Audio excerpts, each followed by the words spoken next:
네, 시청자 여러분 안녕하십니까? 파이널샷 진행을 맡은 최요은, 신미정입니다. 오늘 우리 증시는 어제장이랑 좀 비교하면은 시장 분위기 그리 좋지 않습니다. 코스피 어제 또 2,800선 탈환해서 이제 2,810선 완전히 안착하나 하는 기대감이 있었는데 오늘 시장은 양시장 현재 하락세로 거래가 되고 있습니다. 지금 이 시장이 긴 조정의 시작이 될지 아니면은 약간의 조정 이후에 다시 한번 반등 흐름을 나타낼 수 있을지 오늘 파이널샷에서 함께 이야기 나눠보도록 하겠습니다. 네, 참 이런 시장 안에서 시장 대응하기가 쉽지 않으실 텐데 이럴 때 가격적인 메리트를 가지고 반등해주는 종목들에 관심을 가져보시면 좋을 것 같습니다. 그러한 흐름을 보이고 있는 게 오늘 바로 전선주인데요. 이 한 달간의 가격 조정을 거치고 오늘 큰 폭의 상승을 보이고 있어서 어떠한 흐름으로 이러한 상승세 이어가고 있는지 어떠한 이슈가 있을지 잠시 후에 자세히 살펴보도록 하겠습니다. 네, 그렇다면은 오늘 우리 시장의 전반적인 이야기 먼저 살펴보고 가도록 하겠습니다. 함께 만나보시죠. 간밤에 S&P 500은 하락세로 거래를 마쳤습니다. 그런데 여러분, 간밤에 S&P 500이 장 초반에 신고가를 경신한 사실을 아십니까? 오늘 S&P 500은 사실 이 장을 시작을 할 때 5,500선까지 뚫어내면서 시작을 했습니다. 엔비디아도 역시나 마찬가지로 140달러 선을 돌파하면서 신고가를 경신하면서 거래가 시작이 됐는데요. 그런데 막판에는 3대 지수가 약간 좀 밀리는 흐름 보여줬고요. 그리고 여기에 더불어서 엔비디아도 역시나 마찬가지로 하락하면서 거래를 마쳤습니다. 시장이 아무래도 가격에 대한 부담감을 안고 있는 듯합니다. 한국 증시도 마찬가지인데 최근에 코스피 같은 경우는 삼성전자, SK하이닉스가 올라가면 같이 올라가는 양상 보여주고 있고요. 삼성전자, SK하이닉스가 약간 가격에 대한 부담감이 있다 이러한 이야기가 나오면은 지수가 다시 한번 빠지는 양상을 현재 보여주고 있습니다. 글로벌 증시도 한국 증시도 역시나 마찬가지로 반도체 쪽에 그리고 메가캡 테크 쪽에 크게 의존하고 있는 상황입니다. 그리고 지금 엔비디아와 같은 메가캡 기업들이 좀 과매수됐다라는 평가가 나오고 있습니다. 간밤의 주요 외신에서는 이 부분을 아주 집중적으로 다뤘는데 저희가 좀 정리를 해봤습니다. 50일 이동평균선 위로 얼마나 올라갔을까를 외신에서는 이렇게 정리를 했는데 브로드컴 같은 경우에는 50일 이평선보다 약 33% 정도 높은 상황이고요. 엔비디아도 마찬가지입니다. 이 50일 이동평균선보다 약 34% 정도 높은 상황입니다. 그만큼 주가가 많이 올라갔고 과매수됐다라고 평가를 해볼 수 있을 것 같은데요. 마이크로소프트 같은 경우는 7.3%, 애플은 17%가량, 그리고 일라이릴리 같은 경우에는 12% 이상 현재 50일 이동평균선보다 높은 상황입니다. 그렇다면 많은 분들이 궁금해하실 것 같습니다. 그렇다면 전체 시장이 좀 과매수 권역일까라고 궁금해하실 것 같은데 사실 그렇지는 않았습니다. 전체 S&P 500 내에서 이 M7 기업들 그리고 최근 들어서 주가가 급등한 이 기업들 제외하고는 대체로 50일 이동평균선과 거의 비슷한 흐름을 나타냈습니다. 보시다시피 이 S&P 500 지수는 계속해서 올라오는 흐름을 보여주고 있는데 이외의 기업들은 50일 이동평균선보다 약간 낮은 흐름을 오히려 보여주고 있는 상황입니다. 그렇기 때문에 S&P 500과 나스닥 지수가 전반적으로 과열이 되긴 했지만은 M7 기업들 그리고 기술주 중심의 과열인 거지 전체 시장의 과열은 아닐 것이다라는 평가가 나오고 있습니다. 삼성증권 측에서는 약간의 쉼이 필요할 수도 있겠지만은 전체적으로 아주 긴 조정은 아닐 것이다라는 평가를 내리기도 했는데요. 지수 전체와 달리 과열 구간 기업의 숫자는 소수이기 때문입니다. 그리고 2001년부터 2002년까지의 버블닷컴과는 닷컴 버블과는 약간의 차이가 있는 게요. 지금 빅테크 기업 같은 경우에는 실질적으로 실적이 굉장히 좋습니다. 한 해 이 전체 매출 성장이 500% 이상 나오는 엔비디아가 사실 S&P 500을 이끌고 있기 때문에 그래도 시장은 부담 없다라는 평가가 나오고 있습니다. 테크 과열이 본질이기 때문에 지수 신고가 경신도 결국에는 M7 덕분이다라는 증권사의 커멘트 나오고 있습니다.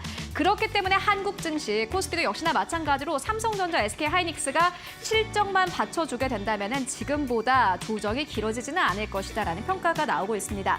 다만 우리는 약간의 쉼을 조금 이야기를 좀 해봐야 될 것 같은데 그렇다면 시장은 어떠한 부분을 보고 리스크로 현재 삼고 있을까요? 결국엔 물가가 될 것 같습니다. 오늘 해운주들 아주 좋은 흐름을 나타내고 있는데요. 운임지수 계속해서 상승 흐름을 나타내고 있습니다. 보시다시피 5월 24일까지만 하더라도 상해 운임지수 같은 경우에는 2,700선을 기록한 바 있는데 보시다시피 최근 들어서 3,000포인트를 뚫어내고 이제 3,400포인트 가깝게 다가선 상황입니다. 이유는 세 가지가 될 것 같습니다. 최근에 미국과 중국 간의 무역 갈등 그리고 서로 관세를 부과하고 있는 상황인데 미국에서 중국에게 이제 관세를 부과하기 전에 이 중국 측에서 자신의 물품을 밀어내기를 하고 있다고 합니다. 그렇기 때문에 관세를 부과하기 전에 빨리 팔아치우자라는 중국의 속내가 있었고요. 이에 따라서 운임지수가 계속해서 상승 탄력을 받고 있습니다. 그리고 홍해내 갈등도 고조가 되고 있고 비가 안 내리는 파나마 운하로 인해서 배가 산으로 가지 못하고 있는 상황입니다. 이러한 여러 가지 요소들이 겹치면서 전체적으로 운임지수가 상승 탄력을 아주 강하게 받고 있는데요. 해운업계는 이렇게 표현을 했습니다. 글로벌 화주와 이 물류기업이 모두 패닉에 빠졌다라는 평가를 내리기도 했는데 그렇다면 운임지수가 이렇게 올라간다면은 이렇게 배로 사실 물품들을 날라야 하는 가전기업들에게는 얼마나 큰 영향이 있을까요? 삼성전자 같은 경우에는 1분기 물류비가 1,145억 원대를 기록을 했습니다. 전년 동기 대비해서 무려 70% 이상 증가한 수치라고 합니다. LG전자 측에서는 지정학적 리스크로 운송비 증가 가능성을 점검하고 있다라고 평가를 했습니다. 그리고 이것을 이제 가격으로 환산을 해봤을 때 올해 초까지만 하더라도 한국에서 미국으로 한 컨테이너를 보낼 때 원래는 2,500달러 정도가 들었다고 합니다. 약 350만 원 정도가 들었는데 현재는 한국에서 미국으로 컨테이너 하나를 보낼 때 약 8,000달러가 든다고 합니다. 1,000만 원 정도인데요. 업계에서는 10,000달러를 우리가 주겠다, 약 1,300만 원을 주겠다 그래도 이 실을 공간이 없다고 합니다. 그렇기 때문에 이제 프리미엄이 아니라 다이아몬드 비용이 붙고 있다라는 평가가 나오고 있습니다. 그렇기 때문에 현재 미국으로 보내야 할 물량의 30%를 보내지 못하고 있는 상황인데요. 이렇게 되면 당연히 기업들의 실적은 타격을 받을 수밖에 없습니다. 이러한 부분들이 만약에 표면화된다면은 시장에서는 우려가 커질 테고요. 그렇다면은 앞으로 금리와 관련된 이슈는 어떻게 흘러가게 될까요? 함께 만나보시죠. 네, 이렇게 우리 시장 쉬어가고 있는 상황 속에서 급등이 확인되고 있는 종목이 있습니다. 바로 이 전선주가 강력한 힘을 보이고 있는데요. 이 전선주 상승하고 있는 흐름 자세히 살펴보면 지난 2달간 흐름은 이 구리 가격과 함께 그 흐름을 함께 했습니다. 지난 4월 말부터 5월 중순까지 이 사상 최고치를 기록하면서 구리 가격 말 그대로 급등하는 상황이었는데요. 이 지난 5월 중순을 확인해 보면 이 구리 가격 톤당 11,000달러를 터치하기도 했습니다. 하지만 이렇게 사상 최고치를 터치한 이후에 지난 4주간 13%가량의 하락세를 보이면서 9,600달러 터치하기도 했는데요. 이러한 하락세를 보인 그 원인을 자세히 확인을 해보니까 구리의 재고에 있었습니다. 중국의 구리 재고 4년 만에 최고치를 경신을 했습니다. 아무래도 이 부동산 침체뿐만 아니라 중국 경기 그리 쉽지 않다, 침체된 상황을 보이면서 재고가 계속해서 늘어나고 있는 상황이었는데요. 이 때문에 예년보다 재고가 증가되고 있는 시기, 그 재고가 많은 시기가 계속해서 길어지고 있다라고 합니다. 이러한 상황 때문에 지금 구리 가격 하락세, 하방 압력을 강력하게 받고 있습니다. 사실 이 구리는 이러한 원자재는 대표적으로 경기 선행 지표로 사용이 돼 왔는데요. 이 대표적인 경기 선행 지표로 사용이 된 만큼 경기가 안 좋다라고 한다면 구리값이 떨어지기도 하고 구리값이 떨어진다라고 한다면 경기 상황이 안 좋다라고 해석이 되기도 합니다. 그래서 최근에 공개가 된 고용지표 예상보다 더 악화된 상황을 보여주면서 이 구리 가격이 하락하기도 했습니다. 지금 이러한 요인 때문에 구리 가격이 하락을 했는데 이 구리 가격이 하락을 하자 지난 5월 중순부터 이 전선주들은 좀 어느 정도 한 달간의 가격 조정을 겪었습니다. 5월 17일부터 6월 17일 한 달간 이 구리 가격 평균적으로 이 전선주 20%가량의 하방 압력을 가하기도 했습니다. 이렇게 전선주가 한 달간 어찌 보면 가격 조정을 겪었는데 바로 오늘 시장 안에서는 급등이 확인이 됩니다. 지금 전선주 전반적으로 종목의 힘이 강력한데요. 이러한 상승세를 두고 여러 가지 요인들이 좀 긍정적으로 작용하고 있다라고 보고 있습니다. 사실 지난 한 달간 가격을 계속해서 좀 잃어가면서 상승분을 반납했음에도 불구하고 이 전선주가 두 자릿수의 이 수익률을 유지했다는 점이 상당히 긍정적인데요. 이뿐만 아니라 지금 구리 가격으로 인해서 이 전선주 주가 하방 압력을 받았지만 길게 살펴본다라고 한다면 이 구리 시세 하락의 영향을 상쇄할 만큼 긍정적인 이슈들이 많다, 긍정적인 힘이 많다라고 확인이 되고 있습니다. 그렇다면 과연 어떤 힘들이 이 전선주의 상승의 힘이 더 되어줄 수 있을지 그 이유들 한번 살펴보도록 하겠습니다. 네, 아무래도 그 전선주 상승의 키워드는 수요다라고 보고 있습니다. 이 구리 가격 상승을 이끌기도 했던 바로 이 AI 데이터 센터발 전력 수요 증가가 이 전선주의 힘을 계속해서 더할 것이다라고 보고 있고요. 그리고 중국 경기 지표 회복, 구리 가격 안정, 초호황기에 들어선 전력 산업 이 세 가지를 이 주가 상승의 반등 요인으로 좀 꼽고 있습니다. 지금 이 시점에서 가격이 계속해서 하락해 왔기 때문에 오늘 보인 반등이 이제 저점 매수의 기회가 될 수 있을지, 강력한 반등의 기회가 될 수 있을지 이 요인들을 좀 살펴보시는 게 중요할 것 같습니다. 아무래도 최근에 나오고 있는 중국의 소비 판매 지표로 살펴보면 이제 경기가 좀 회복될 것이다라는 긍정적인 신호로 해석이 되기도 하고요. 그리고 구리 가격 대표적으로 공급 측면에서 제한적인 광물인 만큼 이 구리 가격이 안정화를 찾을 것이다라는 전망 보여지고 있습니다. 그리고 지금 전력 산업에 대해서 초호황기 사이클에 진입했다라는 전망이 가장 강력합니다. 지금 사이클을 두고 이 슈퍼 사이클 15년 만에 도래한 가장 강력한 사이클이다라고 보고 있습니다. 이전에 맞이한 사이클에 비해서 더 오래 갈 것이고 더 강력한 수준으로 전력 수요를 필요할 것이다라고 보고 있는데요. 그래서 지금 살펴보는 수요 증가 추세가 상당합니다. 특히나 이 선진국을 중심으로 수요가 급증하고 있는 상황인데요. 아무래도 AI 데이터 센터발 글로벌 데이터 시장의 규모가 점차 커지고 있기 때문에 앞으로 전력 수요는 계속 이어질 것이다라고 보고 있고, 이게 우리나라 기업 안에서 좀 긍정적인 요인으로 해석되고 있는 것이 지금 달러가 계속해서 비싸지고 있기 때문에 특히나 수출에 우호적인 환경으로 해석될 것이다. 이러한 부분이 주가를 견인할 것이다라고 해석이 되고 있습니다. 또 어떤 요인들이 있을지 계속해서 확인을 해보겠습니다. 지금 저희가 오늘의 저희 파이널 컷에서도 계속해서 이 인프라 교체 수요가 급증하고 있다라는 이야기를 전해드렸는데요. 이 미국 송전 인프라 70%가 25년 이상 노후화된 상황인데 지금 여름을 맞이해서 역사적인 폭염, 역사적인 폭우가 예상이 되어 있어서 이러한 상황이 더 자극될 것이다라고 보고 있습니다. 그래서 이상기후 현상으로 인해서 이 폭염을 앞두고 더 빨리 이 노후화된 전력을 교체하려는 움직임이 보이고 있어서요. 우리 입장에서, 우리 시장 안에서도 더 빠른 교체가 일어날 수 있다라고 보고 있습니다. 그리고 지금 전기 자체에 대한 전망이 강력합니다. 지금 전기화 시대에 도래했다라는 이야기가 나오고 있는데 아무래도 이 글로벌 시장 안에서 탄소 중립에 대한 움직임이 강력한 상황 안에서 이 전기는 대표적으로 탄소 중립을 달성할 수 있는 대표적인 전기로 보고도 있고, 또 이 전기는 아무래도 온실가스 감소에 아주 극대화되어 있는 아주 효율적인 전력원이다라고 보고 있습니다. 그래서 지금 전기에너지 비중을 확대하려는 움직임이 보여집니다. 2021년에 15.8%의 비중을 차지했는데 10년 후 2031년에는 27.5%까지 전기 자체의 사용을 늘릴 것이다라고 보고 있습니다. 최근에 확대되고 있는 재생에너지의 움직임에서도 이 전기를 대규모로 생산할 수 있는 인프라가 탄탄하게 갖춰지고 있는 상황이어서 이렇게 늘어나고 있는 전기의 사용, 우리의 전력주에 얼마나 더 긍정적인 영향을 미치게 될지 계속 확인해 보시는 게 중요할 것 같습니다. 네, 오늘 시장 상황도 저희 파이널샷과 함께 살펴보시기 바랍니다. 네, 그럼 오늘의 파이널샷 출발합니다.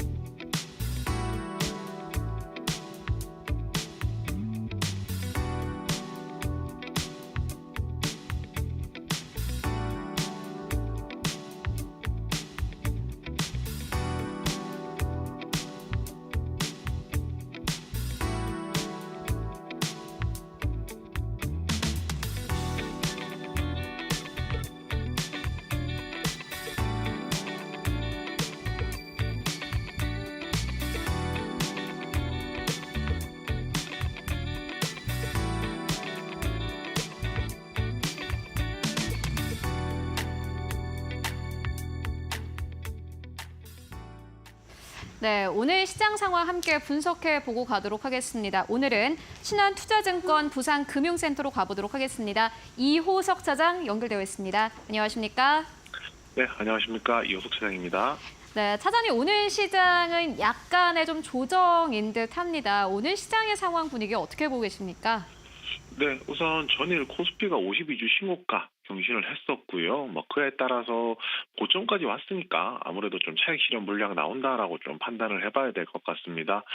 결국 미국 시장도 마찬가지였거든요. 미국 주식 시장도 신고가 경신에 따른 뭐 가격 부담이라든지 또 뭐 선물 옵션 만기 앞두고 차익 실현이 나왔다든지 하면서 하락 마감을 했었는데요. 국내 증시에도 비슷하게 좀 영향을 준다라고 얘기를 할 수가 있을 것 같고요. 왜냐하면은 그 신고가 랠리를 만들어내는 데 있어서 가장 또 중요 핵심 파트였던 기술주가 대부분들 차익 실현이 나오고 하락 마감을 했기 때문에 우리나라 역시 기술주 비중이 큰 이제 주식시장의 특성상 좀 조정이 나왔다라고 보는 것이 맞을 것 같습니다. 여기에 이제 결국은 수급이 악화가 됐기 때문이겠죠. 이게 외국인들이 순매도 전환을 하게 되면서요. 대형주가 전반적으로 약세가 나왔다는 것도 오늘 시장에 있어서 특징이라고 할 수 있습니다. 이번 주 동안 생각을 해보면은 외국인들이 이제 순매수를 하게 되면서 시장의 상승을 견인했었는데요. 오히려 역으로 외국인들 순매도 전환이 나오면서 오히려 시장 조정을 하는 데 있어서 큰 영향을 끼쳤다는 거고요. 제가 앞에서 이제 대형주 말씀드렸었는데 결국 이제 외국인 자금이 어디로 유입됐느냐라고 했을 때 반도체나 자동차 같은 이제 시총 상위 대형주들이 대표적이었었거든요. 결국 이제 그런 종목들이 차익 실현이 나오면서 지수 하락을 이끌었다라고 얘기를 할 수 있습니다. 그런데 중요한 건 이거겠죠. 여기서 그게 다가 아니고 이 와중에도 상승하는 종목들이 분명히 존재를 하거든요. 대표적으로 뭐 음식료, 화장품, 전력기기 이렇게 좀 나눠볼 수 있을 것 같은데요. 이 종목들은 과연 어떤 특징을 가지고 있길래 다른 업종들 대비했을 때 시장의 하락에도 이제 꿋꿋하게 버티는지 이런 부분도 생각은 해봐야겠죠. 제가 이 코너를 통해서도 그렇고 거듭해서 좀 말씀을 드리고는 있지만은 결국은 수출입 데이터에 대한 부분입니다. 6월 1일부터 20일까지 수출입 데이터가 발표가 됐는데요. 라면이나 화장품, 미용기기, 변압기 같은 이런 이제 제품들의 이제 수출 데이터가 굉장히 호조를 띠고 있거든요. 결국은 이 수출이 호조를 띠고 있다라는 것은 이번 분기 실적에 대한 기대감까지도 여전히 연결이 되는 것이기 때문에 결국 이제 최근 시장에 있어서는 수출입 데이터와 관련된 이제 실적 관련된 지표를 중심으로 시장을 좀 대응할 필요가 있겠다라고 정리드리겠습니다. 네, 시장 상황은 오늘 그리 좋지는 않지만은 그럼에도 수출입 데이터를 보면은 앞으로 실적에 대한 좀 힌트를 얻을 수 있을 것이다. 이런 의견 전해주셨습니다. 그렇다면은 수출을 생각을 해보면은 많은 시청자분들이 생각할 수 있는 게 반도체, 음식료 그리고 미용 쪽에 될 것 같은데 오늘 그 안에서 보시는 기업 있으실까요? 네, S&D 말씀드리겠습니다. S&D 같은 경우에는요, 다양한 음식료에 들어가는 재료들을 만들어서 납품을 한다라고 생각을 해주시면 될 것 같아요. 그런데 그 중에서도 이제 가장 요즘 최근 핫한 것이 바로 불닭볶음면이거든요. 불닭볶음면에 들어가는 소스를 납품하고 있는 기업이 S&D라는 것이 가장 중요한 투자의 체크 포인트다라고 말씀을 드릴 수가 있겠습니다. 제가 앞에서도 계속 말씀드렸지만요. 결국에 음식료와 관련되어 있는 수출입 데이터 자체가 호조를 띠고 있는 상황이고요. 결국 음식료 업종에 대해서 단기적인 접근도 필요하겠지만 거기서 플러스해서 조금 최근에 이제 이런 실적들을 보았을 때 중장기적인 관점으로 넘어가야 된다라고 계속 말씀을 드렸었거든요. 결국 이런 이제 음식료 관련주들이 최근에 시세가 많이 상승했지만 그리고 최근에 조정이 나오고 있지만 아직까지도 여전히 우상향할 수 있는 곡선 안에 있다라고 좀 판단을 해주시면 될 것 같아요. 그리고 S&D는 제가 방금 말씀드렸지만 불닭볶음면에 들어가는 소스를 판매를 하고 있거든요. 삼양식품이 불닭볶음면을 많이 판매하면 많이 판매할수록 S&D의 이제 매출도 마찬가지로 동반 상승해서 늘어난다라고 생각을 해주시면 될 것 같습니다. 최근에 삼양식품 같은 경우에 시세 상승 이후에 조정이 나오긴 했지만은 S&D보다 조정폭이 조금 적었거든요. 그래서 만약에 삼양식품에 투자하기 조금 부담스러우신 분들이라면 오히려 조정폭이 상대적으로 조금 더 컸던 S&D에 관심을 가져보자라고 이렇게 정리드리겠습니다. 네, 불닭볶음면이 잘 팔릴수록 그 안에 소스를 제조하는 S&D도 역시나 마찬가지로 상승 탄력을 보일 것이다. 삼양식품이 간 만큼 사실 그만큼 잘 가지 못했기 때문에 주목해보자라는 의견으로 정리를 해보고 가도록 하겠습니다. 오늘도 말씀 고맙습니다. 네, 감사합니다.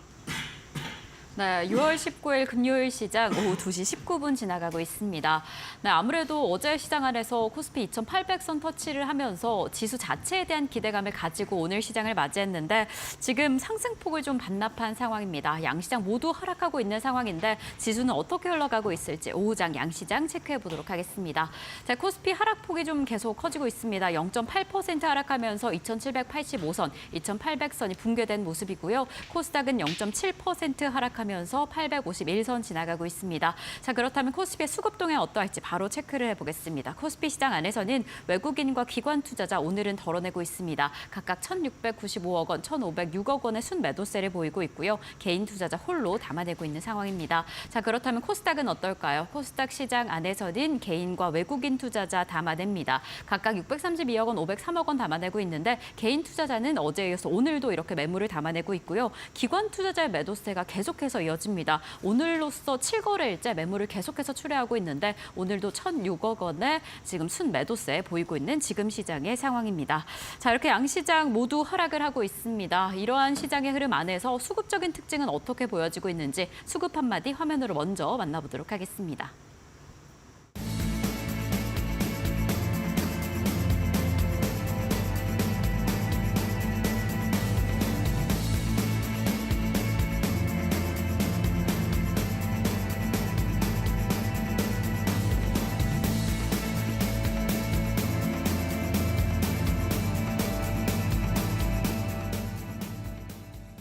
자, 이렇게 오늘 시장은 또 우리의 수급적인 특징으로 어떻게 흘러가게 될지 두 분의 전문가님 모시고 이야기 나눠보겠습니다. 다올투자증권 영업부의 이정욱 차장님, 위즈웨이브 이권희 대표님 나와주셨습니다. 두 분 어서 오세요.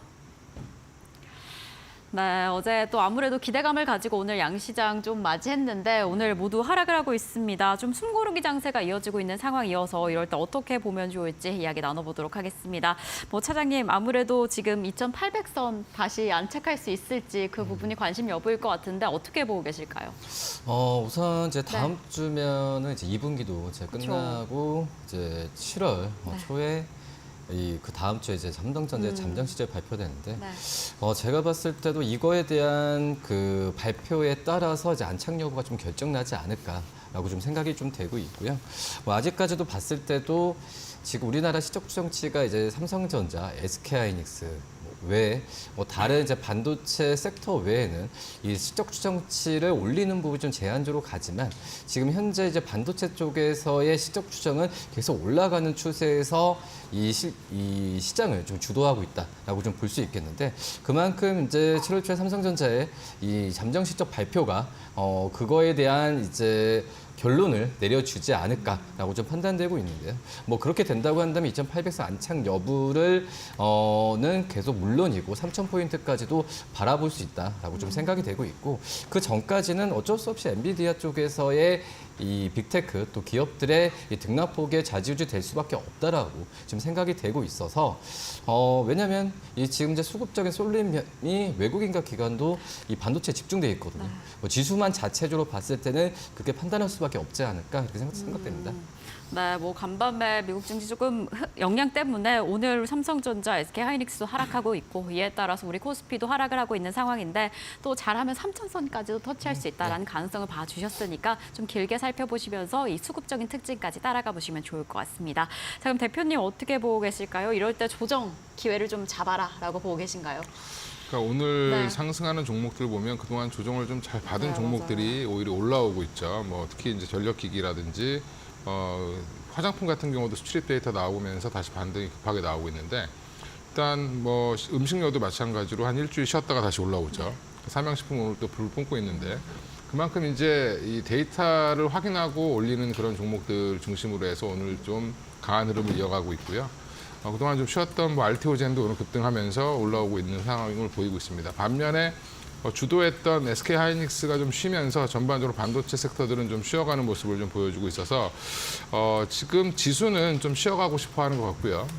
그다음에 종목들은 그 안에서도 계속 가던 게 계속 가는 그런 현상이 나오고 있다 이렇게 보시면 되고요. 그래서 거꾸로 생각하면 오늘 올라온 거 말고 또 조정받는 반도체 쪽에서 또 기회가 또 있을 거다라고 보고 있습니다. 예. 네, 그간 좀 가격적으로 조정을 받았던 종목들, 쉬어갔던 흐름들 가지는 종목들 오늘 흐름이 좋습니다. 뭐 화장품 관련주도 그렇고 전선주도 그렇고 오늘 좀 큰 폭의 반등을 보이고 있는데 그렇다면 오늘 쉬어가고 있는 종목들이 또 다음 기회를 맞이할 수 있지 않을까라는 이야기를 해주셔서요. 어떤 종목 이제 좀 집중하면 좋을지 잠시 후에 체크해 보도록 하겠습니다. 자, 그럼 저희는 먼저 최효은 앵커와 함께 지금 수급적 특징을 보이는 종목들 만나보도록 하겠습니다. 네, 먼저 외국인들이 오늘 시장 코스피에서 사는 기업들입니다. SK 하이닉스 가장 많이 사들이고 있고요. 두 번째로는 HD 현대일렉트릭, 두 번째로 매수하고 있습니다. 세 번째로는 SKC, 네 번째로는 HD 현대중공업, 다섯 번째로는 오늘 크래프톤을 생각보다 좀 많은 양을 담아가고 있습니다.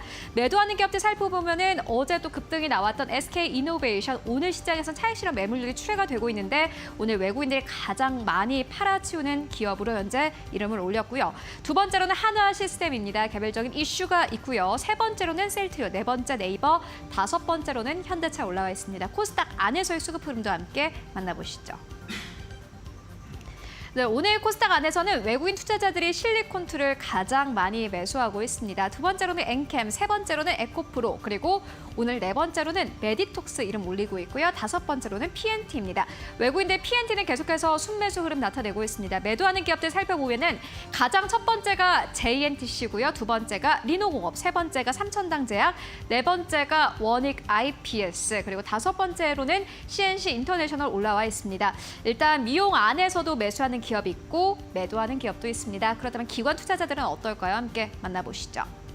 네, 오늘 기관 투자자들은 코스피 안에서 가장 첫 번째로 포스코 인터내셔널 사들이고 있고요. 두 번째로는 풍산 올라와 있습니다. 방산주가 이름을 올리고 있습니다. 세 번째로는 LG 디스플레이, 네 번째로는 DI, 그리고 다섯 번째로는 현대일렉트릭 현재 이름 올리고 있는데요. 매도하는 기업들 살펴보면은 오늘 SK 하이닉스 가장 첫 번째, 두 번째는 삼성전자입니다. 이번 주 좀 잘 갔던 기업들 중심으로 빠르게 차익 실현 매물들을 내놓고 있습니다. 현대차, 기아, SK 이노베이션까지 팔아치우고 있습니다.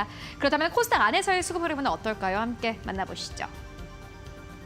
네, 오늘 코스닥 안에서는 알테오젠을 가장 많이 매수하고 있고요. 두 번째로는 상하프론테크, 그리고 세 번째로는 청담글로벌, 네 번째로는 파마리서치, 다섯 번째로는 재룡전기 올라와 있습니다. 매도하는 기업들 살펴보면은 KB제29, 스펙 현재 이름 올리고 있습니다. 아무래도 상장 당일날 전체적인 매도 물량이 쏟아지고 있는 모습이고요. 두 번째로는 테크윈, 그리고 세 번째로는 STI, 네 번째로는 미코, 다섯 번째로는 에이프릴 바이오 올라와 있습니다. 지금까지 수급 상황 함께 살펴보고 왔습니다. 자, 이렇게 외국인과 기관이 많이 담아내고 덜어내는 종목들 체크를 해봤습니다. 그렇다면 두 분의 전문가님들은 어떤 종목을 수급적 특징주로 보고 계시는지 지금 화면으로 바로 확인해 보도록 하겠습니다. 자, 이성웅 차장님께서는 HD 현대중공업 그리고 풍산을 오늘 특징주로 잡아주셨고 이권희 대표님께서는 알테오젠과 APR입니다. 이 종목들 어떤 수급적 특징을 가지고 상승을 할지 잠시 후에 좀 하나씩 살펴보도록 하겠고요. 자, 그럼 저희는 HD 현대중공업부터 출발을 해보겠습니다. 이 종목 5월부터 좀 기관이 많이 담아내고 있다라고 확인이 됩니다. 오늘 시장 안에서도 지금 시점 기준으로 3%대 강세를 보이고 있는데 HD 현대중공업 상승의 동력 어떻게 좀 보고 계실까요? 우선 뭐 신고가를 지금 기록을 했죠. 그렇죠. 기록하고 이제 외국인들도 매수를 많이 하고 있는 상황인데 우선 이제 조선 업종에 대한 뭐 수주나 여러 가지 실적에 대한 부분은 반도체 이상으로 정말 지금 증명이 되고 있는 그런 상황이거든요. 근데 이제 생각보다도 이제 유동성에 대한 몰린 부분이 반도체 쪽으로 집중이 되면서 조선주들은 이 5월달에 좀 소외됐던 그런 상황이었는데 다시 한번 좀 힘을 내주고 있습니다. 힘을 내주는 부분이 실적이 당연히 좋으니까 주가가 가는 상황이고요. 근데 이제 조선 기업들 같은 경우가 뭐 일반적인 어떤 빅3 기업들도 뭐 좋은 상황이지만 좀 주가적인 측면에서 봤을 때는 이 조선뿐만 아니라 다른 사업 부분, 대표적으로 방산이죠. 이 방산 사업분을 영위하는 그런 기업들에 대한 주가 상승이 굉장히 좋거든요. 뭐 하나오션도 그렇고 대표적으로 H현대중공업 같은 경우에도 이 함선, 이 잠수함 쪽에서의 수주 얘기가 좀 나와주고 있는 상황에서 일반적인 이 조선 부분에 비해서 방산 쪽에서의 사업 부분을 흡수한다면 이 조선업종 안에서도 이 종목들을 골랐을 때 HD 현대중공이 맞지 않을까라고 좀 생각이 되고 있고요. 그동안의 어떤 재무적인 부담이나 여러 가지 부분은 그 주가에는 충분히 다 반영이 좀 되지 않았나라고 좀 생각이 되고 있고, 뭐 인력난에 대한 부분도 이 작년부터 해소되는 과정으로 가고 있기 때문에 이 조선업체들의 눌렸었던 그 쉬어가게 만들었었던 주가적인 측면에서 봤을 때는 괜찮은 종목들 선별할 때 HD 현대중공 맞지 않을까 판단됩니다. 네, 지금 조선에 대한 실적 그리고 수주 측면에서 기대감이 상당하다라는 이야기 해주셨는데 반도체만큼이나 괜찮다라는 이야기를 해주셔서 기대감을 좀 더 갖게 됩니다. 그 안에서 HD 현대중공업 수급적인 측면도 잘 뒷받침되고 있는 상황이어서 어떻게 흘러갈지 조선업의 업황까지 함께 체크해 보시면 좋을 것 같습니다. 자, 그럼 저희는 대표님의 첫 번째 종목 넘어가 보겠습니다. 바로 알테오젠인데요. 저희가 방금 수급적 특징주로 봤을 때 기관이 오늘 가장 많이 나타내는 종목입니다. 이 기관의 수급 때문인지 지금 강력한 상승세 보이고 있는데 지금 어떻게 보고 계실까요, 알테오젠? 기관이 이제 정신 차린 거라고 보고 있고요. 예, 그동안 외국인 중심의 수급에서 기관들이 좀 사는 모습을 보이고 있는데 엄민영 애널이 이제 이걸 굉장히 해부했던 분이고 탑픽으로 제시했던 종목 중에 하나인데 어제 또 마침 또 유튜브에 나오셔서 굉장히 자세하게 얘기를 풀어내면서 오히려 이제 그런 의구심들이 좀 해소된 것 같고요. 여전히 이제 머크 독점 계약건이 이제 임상 3상 이제 들어가 있는데 이게 9월에 종료가 됩니다. 9월 20일경에. 그 전에 뭐 조기 종료될 가능성도 있고 발표가 빨리 나올 수도 있다는 얘기도 있지만 여전히 9월 달까지 여전히 그것만 확인하면 아마 시장에서는 더 이상 의심을 안 할 걸로 보고 있는데 머크가 이미 중간에 뭐 좋은 코멘트를 날렸기 때문에 그건 크게 걱정하지 않는다라고 다들 얘기하고 있습니다. 그 외에 이제 다이치 상교 ADC 관련돼서 NO2 추가 계약 가능성도 좀 나오고 있고요. 6월에서 9월 사이라고 하니까 뭐 조만간에 나올 가능성도 있다. 물론 이제 이게 항상 협상을 하다 보면 좀 늦게 나올 수는 있겠지만 올해 안에 나올 걸로 보고 있고요. 그 외에 이제 보면 실적으로 왜 이렇게 주가가 14조, 15조 가는데도 뭐 15조 가까이 갔죠. 지금 14조 8천억인데 더 간다라고 얘기를 하냐. 돈 하나도 못 버는 회사가. 이렇게 얘기하고 있는데 26년까지만 해도 받을 수 있는 지금 돈이 26년만 6,500억 정도 받는데 그 전에 합치면 한 1조 4천억 정도 수치를 하거든요. 머크사로부터. 27년 이후에는 머크에서만 한 7천억에서 1조 정도 로열티가 수치가 가능하다고 보고 있고요. 그 외에 추가 계약이 나오면 더 계속 플러스 알파가 되는 거죠. 그 영업이익률도 한 80% 이상 나올 거고. 그러면 알테오젠을 비교할 수 있는 회사는 없어진다. 예, 삼성바이오로직스 52조죠. 예, 이거보다 더 비싸질 수도 있습니다. 예, 그래서 저는 물론 그때 가봐야 알겠지만 지금 현재 그걸 반영하고 있는 중이다라고 생각하시고 앞으로도 조정이 나오면 매수해 보셔도 괜찮다라고 말씀드리겠습니다. 네, 알테오젠 드디어 알테오젠의 기관이 움직여주고 있습니다. 이제 이 종목에 대해서는 머크의 임상 결과 그 최종까지 좀 체크해 보셔야 할 것 같은데 엄청난 성장폭을 예측해 주셨습니다. 얼마나 더 올라갈 수 있을지 알테오젠의 흐름 함께 체크해 보시면 좋을 것 같고요. 자, 그럼 저희는 사장님의 두 번째 종목으로 넘어가 보겠습니다. 두 번째로는 풍산 잡아주셨습니다. 오늘 상승의 흐름이 확인이 되는데 수급적으로는 좀 어떻게 보여지고 있을까요? 수급적으로 봤을 때도 네. 이제 기관 쪽에서의 매수 부분이 좀 눈에 띄게 나타나는 그런 상황이 있고요. 우선 이제 우크라이나 쪽에서의 무기 지원에 대한 이슈가 좀 나왔죠. 뭐 그러면서 이 풍산이 다른 방산주들 대비해서는 좀 강한 그런 부분이 있는데 실제적으로 이제 뭐 당연히 전쟁은 좋지 않습니다. 안 좋은 건데 우크라이나와 그 러시아의 전쟁에 대한 이 패턴을 보면 거의 지상전이거든요. 그러니까 어떤 뭐 비행기, 뭐 바다 이런 게 아니라 지상전으로 많이 좀 가고 있기 때문에 이 실질적인 이 풍산에 대한 포탄에 대한 수요 부분이 굉장히 좀 늘어나는 상황이거든요.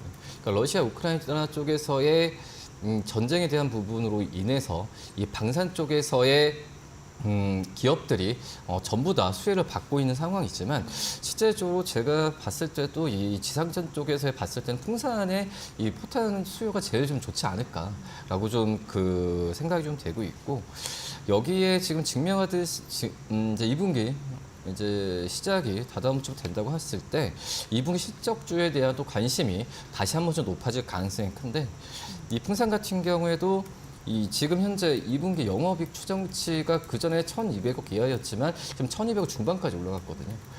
그렇기 때문에 이 역대 또 최대 또 이제 그 분기 실적을 서프라이즈를 기록할 가능성이 높다라고 지금 판단이 좀 되고 있어서 지금 풍산이 실적주로서도 다시 한번 부각될 가능성이 크다라고 좀 생각이 되고 있고, 물론 이제 6월 초부터 주가가 그 전에 좀 하락세가 좀 멈추면서 좀 바닥을 다지는 모습도 많이 보여주고 있거든요.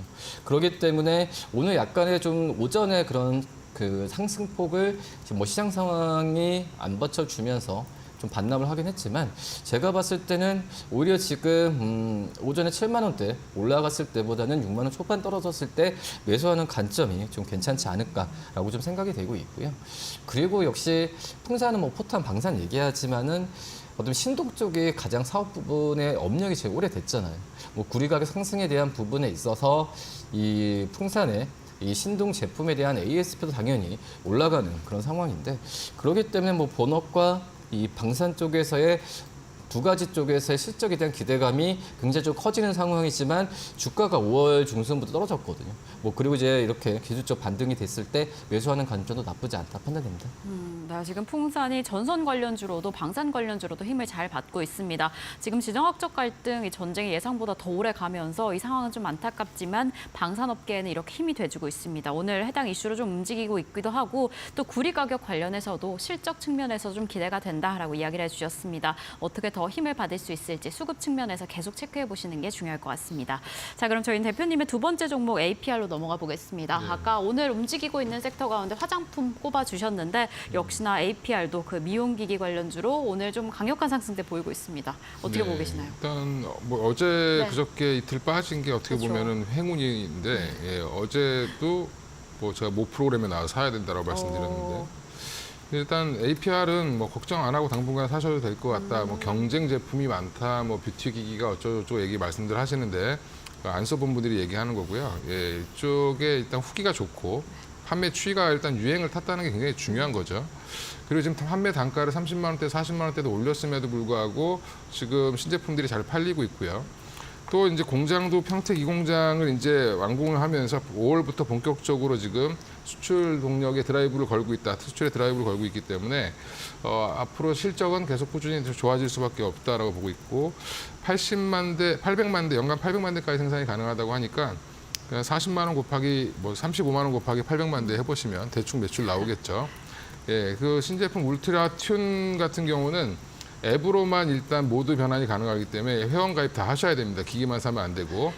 그러면 DB도 확보하는 거죠. 그럼 앞으로 항상 산 사람들이 더 산다라고 보시면 고객을 미리 선점해서 확보해가는 과정이다라고 생각하시면 앞으로 APR에 조금 더 성장성을 이어질 걸로 보이고 있고, 중요한 건 외국인들이 지분을 늘리고 있다.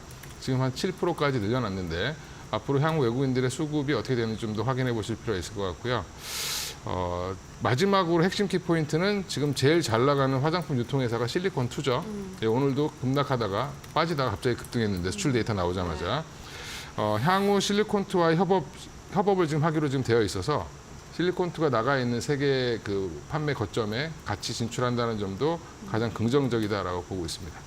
네, APR 정말 사용해보신 분들의 후기가 좋더라고요. 이런 제품력이 또 이런 상승세를 이끌어주지 않을까라는 생각도 들고, 오늘 보이고 있는 반등세, 또다시 한번 강력한 상승세의 시작점이 되지 않을까라는 기대감이 됩니다. 외국인 투자자 유입도 상당한 상황이고, 지금 증권사에서 APR에 대한 목표 주가 계속해서 올려잡고 있습니다. 오늘의 상승세 얼마나 더 이어지게 될지 좀 주의 깊게 살펴보시면 좋을 것 같습니다. 자, 그럼 저희는 오늘 여기서 두 분과 인사드리겠습니다. 오늘도 감사드립니다.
네, 이슈 체크 시간으로 이어가 보도록 하겠습니다. 오늘은 최근의 시장에서는 이 섹터를 빼놓고는 이야기할 수가 없습니다. 음식료주에 대해서 오늘 아주 심도 깊은 이야기 나눠볼 텐데요. 오늘은 신한투자증권 리서치센터의 조상훈 수석 연구원 모시고 이야기 나눠보도록 하겠습니다. 안녕하십니까? 안녕하세요. 네, 최근에 이제 음식료가 워낙 핫하다 보니 바쁘실 것 같은데 네. 요즘 주가 상승세 어떻게 보고 계십니까? 워낙 뭐 주가들이 다 워낙 이제 산업 전체적으로 다 좋다 보니까 네. 굉장히 좀 오랜만에 찾아온 이런 기회를 좀 이렇게 바쁘게 지내고 있습니다. 네. 요즘 주가 상승세는 어떻게 보세요? 저는 일단 뭐 지금 주가는 사실 이제 많이 오르지만 네. 업황 자체가 사실 이제 굉장히 좀 긍정적인 것 같아요. 그래서 거의 뭐 10년 만에 찾아온 굉장히 좀 이 좋은 기회라고 조금 볼 수가 있고 네. 사실 어쨌든 이런 이 주가 상승을 견인하는 트리거가 결국은 이제 해외 수출, 해외 모멘텀이 될 텐데 그러니까 이런 부분들이 조금 더 구조적이고 장기적인 변화로 좀 느껴지기 때문에 오히려 이제 과거보다는 조금 더 이런 주가 상승세가 불편하지 않다 이렇게 좀 볼 수 있을 것 같습니다. 딱 맞는 이야기를 해주셨는데 지금 주가 상승세가 불편하지 않다 이렇게 표현을 해주셨습니다. 워낙 주가가 강력한 상승 흐름을 보이고 있습니다. 사실 음식료주 하면은 지금까지는 한국 증시에서는 뭐 안정적인 종목들 그리고 뭐 성장주보다는 사실 그렇죠. 어떻게 보면은 이렇게 좀 어려운 시장 속에서 이겨나갈 수 있는 기업 이렇게 생각이 들었는데 갑자기 판이 바뀐 이유가 있을까요? 맞아요. 지금 말씀하신 것처럼 사실 이제 음식료는 그냥 경기 방어적인 특성이 조금 강하다 보니까 방어주로서만 사실은 조금 두각을 나타냈었죠. 그래서 뭐 시장이 안 좋거나 혹은 뭐 경기가 하강 국면에서 조금 더 버틸 수 있다라는 수비수의 역할을 해왔었는데 사실 이제 제가 이제 앞서 말씀드린 것처럼 업황이 대부분 다 긍정적이에요. 그러니까 이제 지난 한 3년 동안 뭐 인플레이션이 찾아오면서 가격 인상 사이클이 좀 있었고 가격 인상을 하고 나니까 지금 이제 곡물 가격이 하락되면서 투입 원가가 또 개선되는 또 시그널이 보이고 여기에다가 이 국내외 부진했었던 판매량까지 굉장히 좀 올라오는 이런 삼박자가 딱 이렇게 고루 좀 맞춰지게 되는 부분이 좀 있거든요. 그래서 이제 오히려 지금 같은 경우에는 이 방어주로서가 아니라 이제 오히려 좀 공격수로서 역할을 할 수 있는 부분이 있기 때문에 굉장히 좀 이 업황이나 주가 모두 좀 긍정적인 모습을 보이고 있는 것 같습니다. 네, 사실 이전까지만 하더라도 라면 판매량이라든지 이렇게 음식료 쪽의 판매량이 얼마나 낼 수 있을까 어떠한 뚜렷한 모멘텀으로 올라가는 기업이 아니라 그냥 늘 잘 팔리는 기업들, 섹터들 이렇게 생각을 했었는데 이제 그게 아니라 수출도 늘고 있고 여기에 더불어서 인플레이션에 힘입어서 이 제품의 가격을 올리면서 전체적인 마진이 올라갔다라는 것이 특징이 될 것 같습니다. 그리고 또 최근에는 기후변화도 이제 모멘텀도 있더라고요. 어떻게 보십니까? 맞아요. 그러니까 사실 이제 뭐 작년에 굉장히 좀 떠들썩했었던 부분들이 엘니뇨가 온다.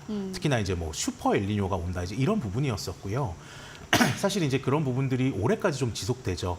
굉장히 좀 덥지 않습니까? 그래서 네. 이런 엘니뇨 여파가 이제 계속 좀 지속이 되고 있는데 공식적으로는 일단 엘니뇨는 소멸이 됐어요. 근데 이제 문제는 엘니뇨의 반대말을 저희가 보통 뭐 라니냐라고 부르죠. 그러니까 이제 뭐 엘니뇨는 해수면의 온도가 조금 더 뜨거워져서 좀 지구가 더워지는 현상을 조금 뜻하고 라니냐의 경우에 이제 그 반대의 경우를 조금 뜻하는데 올해 이제 하반기에 가면 갈수록 이 라니냐의 발생 가능성이 굉장히 좀 높아진다. 이런 이야기들이 조금 나옵니다. 제가 이제 과거에 뭐 엘니뇨라든지 이 라니냐 국면의 이제 곡물 가격의 상관관계를 좀 분석을 해봤을 때 엘니뇨 구간에는 저희가 이제 보통 기호식품으로 먹고 있는 뭐 커피라든지 뭐 설탕, 코코아 이런 좀 소위 말하는 소프트 커머디티들의 가격에 조금 더 많이 오르는 반면에 라니냐 국면에는 좀 주요 곡물이라고 할 수 있는 뭐 옥수수라든지 콩, 밀가루 이런 곡물들이 사실 굉장히 조금 많이 올랐었거든요. 이러다 보니까 이제 라니냐가 접어들면 아마 이제 내년부터는 조금 더 곡물 가격의 상승세가 좀 부담 요인으로 작용할 가능성이 높습니다. 다만 이제 물론 계속 이제 지금은 곡물 가격은 하향 안정화되는 사이클이고요. 라니냐가 발생을 한다고 하더라도 뭐 올해 말 혹은 이제 내년 초에 발생을 하게 되면 뭐 곡물 가격은 내년 상반기 그리고 이제 기업들의 투입 원가에는 이 이제 이 내년 하반기나 되어야 어느 정도 좀 부담 요인을 가져갈 거기 때문에 사실 저는 뭐 1년 동안은 그렇게 큰 이슈는 없을 거라고 생각이 들어요. 사실 이제 곡물 가격이 오른다라는 건 사실 이제 음식료 업체들에게는 굉장히 좀 기회 요인으로 작용을 할 수가 있습니다. 당연히 이제 가격 인상을 위한 좀 명분으로 작용을 한다. 이렇게 좀 생각을 해주시면 될 것 같고요. 물론 이제 가격 인상 초기에는 좀 매출 총익률이 훼손이 된다거나 마진율이 조금 훼손되는 이런 부분들이 조금 있지만 결국 이제 점진적으로 가격 인상을 하고 그 이후에 찾아올 지금과 같은 이제 곡물 하락 사이클에서는 굉장히 이제 큰 폭의 영업이익 개선을 좀 누릴 수가 있기 때문에 이제 다시 한번 찾아올 요 가격 인상 기회를 저희가 좀 포착을 잘 해봐야 될 것 같습니다. 네, 말씀처럼 이제 기후 변화 쪽으로도 한 가지 기회를 좀 포착을 할 수가 있을 것 같습니다. 당장은 아니지만은 내년이 지나고 나면은 라니냐에 의한 여러 가지 뭐 원가에 대한 부담이라든지 그리고 제품 가격 인상이라든지 이런 게 맞물리면서 다시 한번 뭐 마진 확대를 좀 기대를 해볼 수 있겠다. 이렇게 정리를 해보고 가도록 하겠고요. 그리고 많은 분들이 아마 궁금해하실 부분이 될 것 같습니다. 이번 상반기에는 음식료 쪽의 주가가 굉장히 좋았는데 하반기로 이어질까? 사실 이제 이 부분을 저희 시청자분들께서 가장 궁금해하고 계실 것 같습니다. 어떻게 보십니까? 네, 저는 뭐 하반기뿐만이 아니라 이제 내년에도 좀 긍정적이라고 보는데요. 네. 이제 가장 큰 이유는 제가 이제 말씀드린 이런 업황의 긍정적인 삼박자가 잘 맞아 떨어지고 있다 이 부분인 것 같아요. 사실은 10년 전이랑 지금이랑 업황이 비슷합니다. 과거에 이제 2011년, 12년에도 에그플레이션이 왔었고 이거를 빌미로 12년, 13년에 가격 인상 사이클 그리고 이제 13년, 14년에 원자재 가격이 하락을 하게 되면서 곡물 가격도 빠지고 이제 14년, 15년에는 이런 그 영업이익 개선세에다가 이제 뭐 국내에서는 1인 가구 테마 그리고 이제 해외에서는 중국 소비 관련 테마가 붙으면서 굉장히 좀 양호했었거든요. 근데 이제 지금도 돌이켜 보시면 21년, 22년 전례 없는 인플레이션으로 인한 곡물 가격 상승 그리고 이에 따라서 22년, 23년 가격 인상 사이클 그리고 이제 23년에 좀 전반적인 원자재 가격 하락하면서 곡물 가격 하락하는 모습 그래서 이제 그 올해 들어서는 이익 개선에다가 이제 이 해외 모멘텀까지 조금 더해지고 있는 상황입니다. 그럼 이제 과거의 사례를 살펴보면 당시에도 이제 좋아지기 시작한 시점부터 그 사이클이 14년, 15년, 16년 약 3개년 동안 지속이 됐기 때문에 저는 지금은 어떻게 보면 뭐 바닥 대비는 많이 올라왔지만 어떻게 보면 이제 업황이 좀 돌아서는 초입이기 때문에 저는 요 변화는 조금 더 장기적인 변화로 좀 봐도 되지 않을까 그렇게 생각합니다. 하반기에 괜찮을 것 같나요? 라고 질문을 드렸는데 내년까지도 우리는 기대를 해볼 수 있다라는 의견 전해주셨습니다. 그렇다면은 좀 더 뻔한 질문이긴 합니다만은 네. 지금 말씀 이미 해주셨습니다만은 조금 높은 가격이긴 합니다. 특히나 사실 음식료 쪽이 이렇게 높은 가격일 때가 없었기 때문에 더 많은 분들께서 높은 것 같은데 이렇게 생각을 하실 수도 있을 것 같은데 어떻게 보십니까?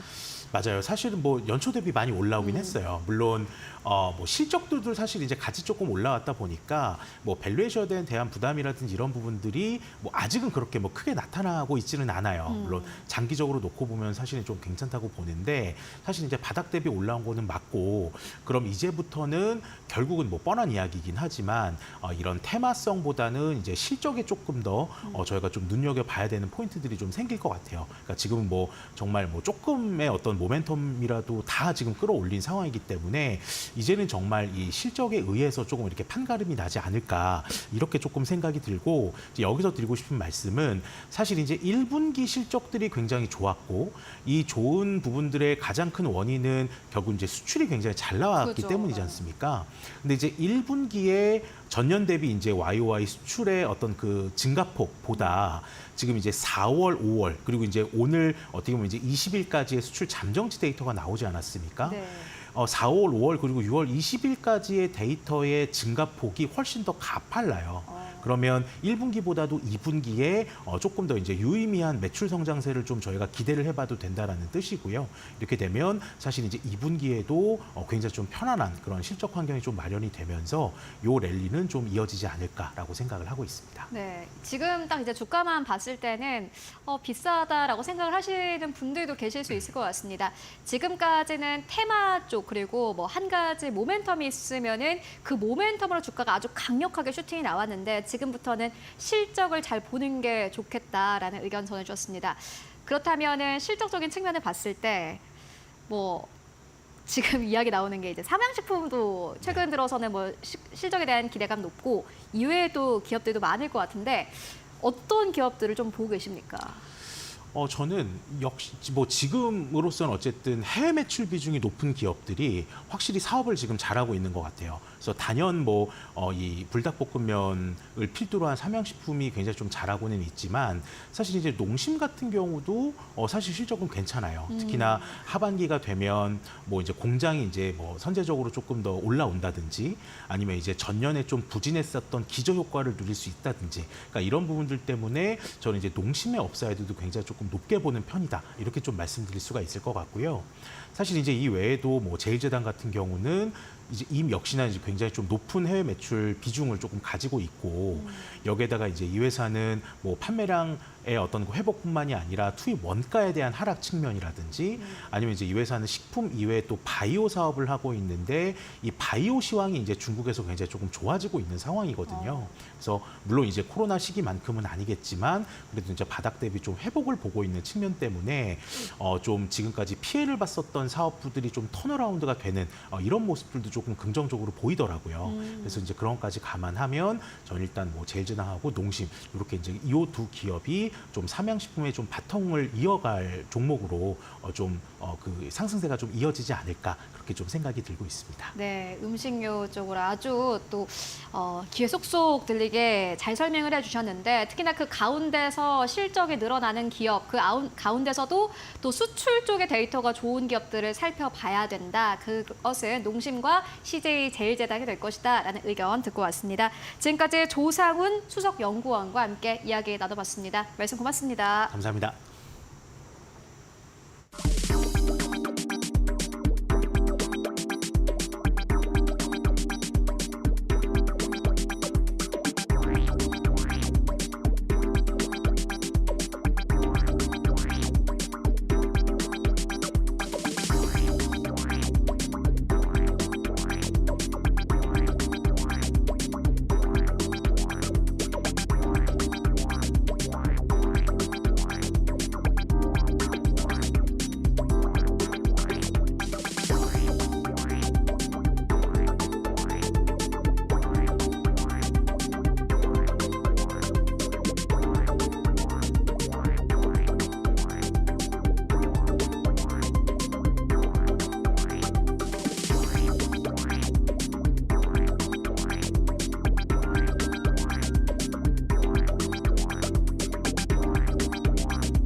시장을 움직인 이슈, 시장이 움직인 이슈, 마켓 무버입니다. 최근에 우리 주식시장에서 이 시장뿐만 아니라 사회에서 가지고 있는 가장 큰 기대감 중에 하나가 우리가 정말 산유국이 될 수 있을까 이 부분이 아닐까 싶습니다. 그래서 요즘에 계속해서 이야기가 나오고 있는 대왕고래 지금 어떠한 상황인지 우선 석유 탐사 과정부터 이야기 나눠보도록 하겠습니다. 이 석유 탐사 시추에는 총 4단계가 들어갑니다. 먼저 지질조사부터 물리탐사, 탐사 시추에 이어서 실제 생산을 위한 시추 과정에 돌입을 하게 되는데요. 우선 지질 지질 조사는 정말 말 그대로 그 가능성을 계산하게 됩니다. 이 환경을 잘 조사해서 항공기나 위성을 사용해서 이 부근에 석유가 있을 것인가 하는 가능성을 조사하게 됩니다. 이 조사를 통해서 가능성이 보여진다라고 한다면 다음 단계인 물리 탐사로 넘어가는데요. 이 물리 탐사에는 땅을 직접 뚫을 수는 없기 때문에 이 탄성파를 활용합니다. 탄성파를 지층에 쏴서 이 굴절 정도에 따라서 이 안에 석유가 있는지, 있다면 어느 정도 있는지 그 상황을 예측하고 추정합니다. 그 굴절 정도에 따라서 그 안에 지층의 상황이 좀 다르다라고 해석을 할 수 있기 때문에 그 분석을 통해서 그 말 그대로 가능성을 해석하게 됩니다. 이렇게 지질조사, 물리탐사에 이어서 그 가능성이 좀 강력하게 보여진다라고 한다면 다음 단계인 탐사 시추로 넘어가는데요. 이 단계에서는 이제 직접적으로 구멍을 뚫게 됩니다. 구멍을 뚫어서 이 안에 석유가 있는지, 있다면 어느 정도가 있는지 조금 더 자세하게 탐사를 하게 됩니다. 이 안에서 비트를 이용해서, 이 회전 드릴을 이용해서 정말 땅을 뚫게 되고 그 안에서 더 단단하게 벽을 쌓는 방식으로 이 점차 땅을 뚫어서 이 석유의 존재, 그 여부, 그리고 매장 양에 대한 추측을 더 정확하게 해 나갑니다. 이 과정을 통해서 이 안에 정말 어느 정도 석유가 있다라는 결론이 좀 나게 된다라고 한다면 이 결과들을 바탕으로 석유 생산을 향해 실제 생산 시추에 나서게 되는데요. 이 과정 안에서 시추공과 생산정을 연결하고 크리스마스 트리 모양과 같은 수도꼭지 역할을 하는 크리스마스 트리를 설치를 해서 실제 생산을 하게 됩니다. 이 단계에서는 정말 석유가 나오게 된다라고 한다면 산유국에 등극을 하게 되는 거죠. 지금 이러한 단계를 통해서 석유가 나와야 할 텐데 우리 대왕고래, 지금 우리는 어떤 단계에 있는 걸까요? 바로 확인을 해보겠습니다. 지금 우리는 지질조사와 물리탐사를 마친 단계입니다. 그래서 이제 탐사 시추를 앞둔 상황인데요. 그래서 지금 대왕고래를 포함해서 가장 유망한 이 가스전 후보지 총 7개 중에서 가장 유망한 후보지를 12월에 탐사 시추에 나서겠다라는 계획을 가지고 있습니다. 그래서 지금 이 탐사 시추에는 이 노르웨이 유전 개발 업체 탐사 시추인 시드릴이 나설 것이다라고 보여지고 있는데 이 탐사 시추 단계에서는 최소 5번 이상의 시추 과정이 필요하다라고 합니다. 그래서 이 시추 과정 안에서 성공률이 얼마가 될지 좀 자세히 확인을 해봐야 할 것 같은데 최소 5번의 탐사 시추 과정을 넘겨서 이 가스가 발견된다, 석유가 발견된다라고 한다면 이르면 2035년부터 상업 운전을 할 것이다. 라는 계획을 가지고 있습니다. 하지만 지금 이 단계에서 한계점으로 보이고 있는 점이 몇 가지가 있습니다. 아무래도 지금 우리 아직은 물리탐사 단계이다라는 점에서 한계를 좀 보이고 있는데 그래서 사실 말 그대로 기대감을 가지고 있는 상황인 거죠. 지금 탐사 시추 성공률은 약 20%, 실패할 확률은 80%입니다. 지금 이러한 상황 안에서 우리 증시가 움직이고 있다는 점은 좀 경계하시면서 살펴보셔라라는 이야기가 나오고 있고요. 아무래도 이전에 저희가 3차례가량의 탐사 시추를 진행하면서 쓰라린 실패를 겪었다라는 부분이 있기 때문에 이때 성공률을 어떻게 높일 수 있을지 주목해야 한다라는 이야기가 나오고 있습니다. 이 해당 실패 때 10%의 성공률을 가지고 실패를 했기 때문에 최대한 성공률을 높여보자라는 이야기가 나오고 있고 그리고 우리 지질조사 업체인 액트지오에 대한 신뢰성 논란이 좀 있습니다. 이 액트지오사가 사실상 1인 기업으로서 신뢰감 자체가 좀 떨어지는 결과가 아닐까라는 이야기가 나오고 있고 이 액트지오가 세금 체납 부분에서 좀 전력을 한 부분이 있었기 때문에 신뢰성에 대한 문제도 불거지고 있습니다. 그리고 또 지금 가장 중요한 건 비용을 어떻게 좀 얻을지 그 부분일 텐데 이 엄청난 양의 탐사 비용이 들어갈 때 해외 자본도 필요할 것이고 기업의 투자도 좀 필요할 것이다라고 보여집니다. 이럴 때 언제, 얼마나, 어떻게 해외 자본을 들일 것인가 이 부분에서 국부 유출의 우려감도 있기 때문에 어떻게 탐사 비용을 잘 해결할 수 있을지 이러한 부분이 어떻게 이어지게 될지 좀 자세히 좀 위험성 있게 살펴보시는 게 중요할 것 같습니다. 네, 그렇다면은 관련 기업 바로 살펴보도록 하겠습니다. 오늘은 프레스티지 경영전략연구소의 반종민 소장 그리고 유스탁의 유창희 대표 모셨습니다. 안녕하십니까? 안녕하십니까? 네, 앞서서 신유정 앵커가 이제 뭐 대왕고래 관련해서 여러 가지 좀 브리핑을 해드렸는데 관련 기업 바로 살펴보도록 하겠습니다. 한국가스공사 시초에 대한 이야기를 하긴 했습니다만은 한국 증시에서 대장격으로 움직이는 게 바로 이 한국가스공사고요. 어떻게 보십니까? 예, 대장으로 움직이고 있죠. 그래서 계속 좀 관심을 가지셔야 될 것 같고 저는 개인적으로는 이 한국가스공사가 주가가 계속 좀 더 올라갈 것으로 좀 판단이 되고 있기 때문에 신규 접근으로도 좀 유효하지 않을까라고 말씀드리는데 일단 비중 적게는 충분히 가능한 것 같습니다. 그래서 이 점을 좀 체크를 하시는 게 좋을 것 같고요. 특히 이제 동사의 경우에는 국내외 발전사의 도시가스사에 좀 공급을 하고 있는데 좀 특이한 점이 있다 한다면 시추와 도대체 무슨 관계가 있냐 이렇게 생각을 해보실 수 있는데 자원개발 사업도 좀 진행을 하고 있습니다. 그렇다 보니까 연관점이 굉장히 좀 있다라고 보시면 될 것 같고요. 오늘 좀 약간 이슈가 좀 있었죠. 그러니까 지금 그 동해 심해가스전 개발 전략 회의가 지금 2시부터 좀 진행이 되고 있었습니다. 그래서 이 2시부터 좀 진행이 되고 있는데 그 진행을 하고 난 다음에 이 한국가스공사가 한 2시 한 10분경 그때 이후로부터 좀 하락폭을 좀 크게 보였었거든요. 근데 또 하락폭을 보이다가 지금 또 만회하면서 끌어올리고 있습니다. 근데 이게 왜 그러냐면은 하락폭을 보일 때 그 발표를 할 때 뭐라고 얘기했냐면은 일단 뭐 당연히 자금이 필요하겠죠. 그러다 보니까 이제 펀딩과 관련된 그러니까 국내외 기업들을 통해서 투자 유치를 좀 진행을 하겠다라는 얘기 때문에 그랬던 것으로 판단이 되는데 근데 여기서 이렇게 생각을 하셔야 됩니다.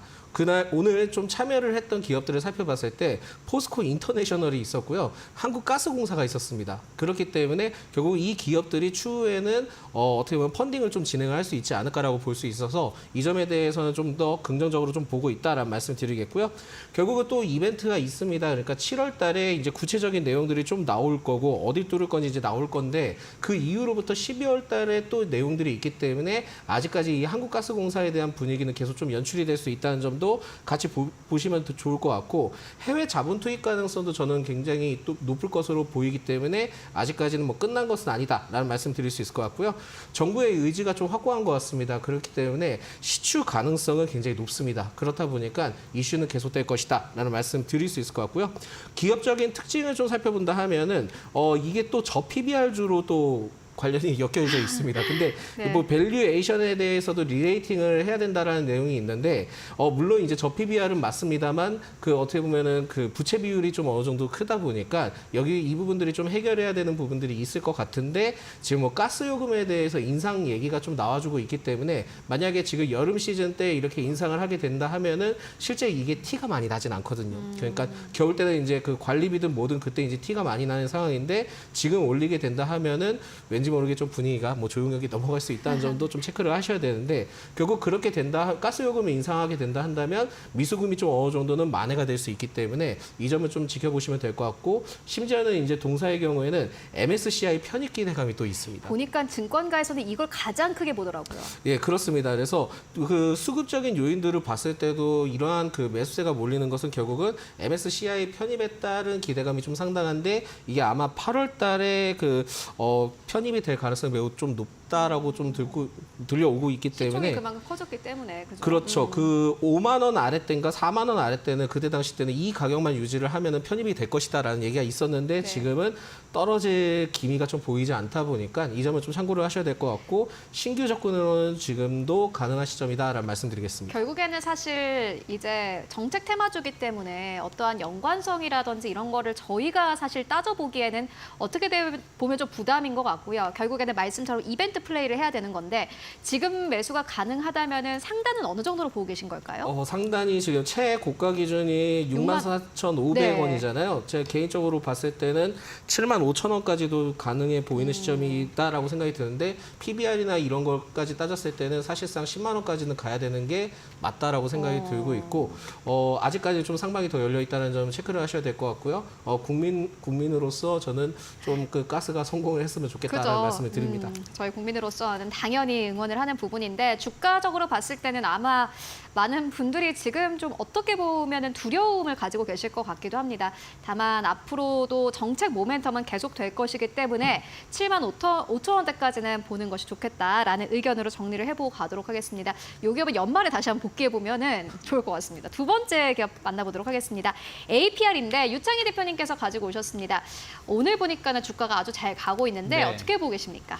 뭐 APR 오늘 이제 APR뿐이 아니라 오늘 이제 미용 의료기기 쪽, 그러니까 오늘 화장품들도 강하게 합니다만은 클래식스라든지 미용 의료기기 쪽이 좀 더 좋은 주가 흐름을 보여주고 있는 것 같아요. 일단은 수출 데이터가 잘 나오고 있는 부분들이 좀 있고요. 그리고 이제 화장품 다음은 미용 의료기기 쪽에 갈 수 있다는 어떤 기대감들 나오고 있는 것 같아요. 왜 그러냐면 어쨌든 그 미용에 대한 어떤 관심은 계속 높아질 수 있는데 그 근본적인 걸 해결할 수 뭐 완벽히는 해결하기 힘들지만 상당 부분 해결해 줄 수 있는 거는 미용 의료기기라는 마지막 그 키워드는 미용 의료기기라는 인식이 좀 있을 것 같습니다. 네. 그래서 그런 부분들이 투자 관심을 좀 보여줄 수 있고 또 화장품 대비해서 좀 덜 올랐다는 좀 인식이 좀 있죠. 특히 이제 미용 의료기기 시장은 지금까지는 좀 어쨌든 우리가 샵을 가야지 사용할 수 있는 제품들이 대부분이었죠. 근데 APR 같은 경우는 개인 디바이스 제품입니다. 본인이 스스로 케어를 할 수 있는 제품이고 아무래도 가격은 상대적으로 좀 저렴한 부분들이 좀 있죠. 하지만 손쉽게 접근할 수가 있고 또 언제 어디서든 사용할 수 있다는 장점이 좀 있다라는 겁니다. 특히 이제 최근에 화장품 업체들이 미국이라든지 일본이라든지 중국을 제외한 국가에서 판매가 잘 되고 있었고 그러면서 중국 시장이 좀 부활하거나 중국 시장에 대해서 신규로 진출한다라는 키워드가 있는 화장품주들이 더 잘 갔습니다.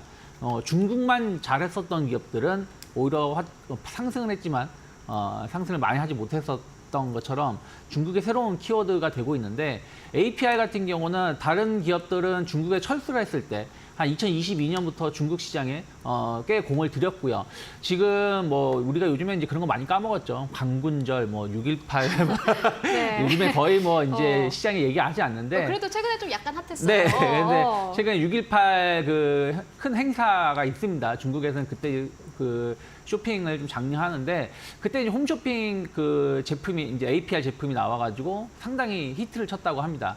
그리고 지금 그 중국의 SNS 관련해서 이 미용 의료기기 혹은 미용 요 상품 중에서 카탈로그에서 유일하게 국내 브랜드 중에서는 APR 제품이 10위 안에 들기도 할 정도고요. 그래서 중국 시장이 상당히 고성장할 수 있다는 어떤 기대감들이 최근에 주가를 상승으로 불러일으키고 있지 않나 생각하고 있어요. 그래서 새로운 제품, 신제품이 북미에서도 선풍적인 인기가 끌고 있고 또 중국 시장에서의 성장 모멘텀 감안한다라면 오늘 한 8% 상승하고 있지만 충분히 이 최근에 6월달 저항 때 한 38만, 39만 원을 전 충분히 돌파할 수 있다 생각하고 있고 그렇다면 이 회사가 상장을 했을 때 첫 상장했을 때 시가가 한 5만 원 조금 그 전후여서 시작을 했는데 그 정도까지 상승은 충분히 여력이 있지 않을까 생각하고 있습니다.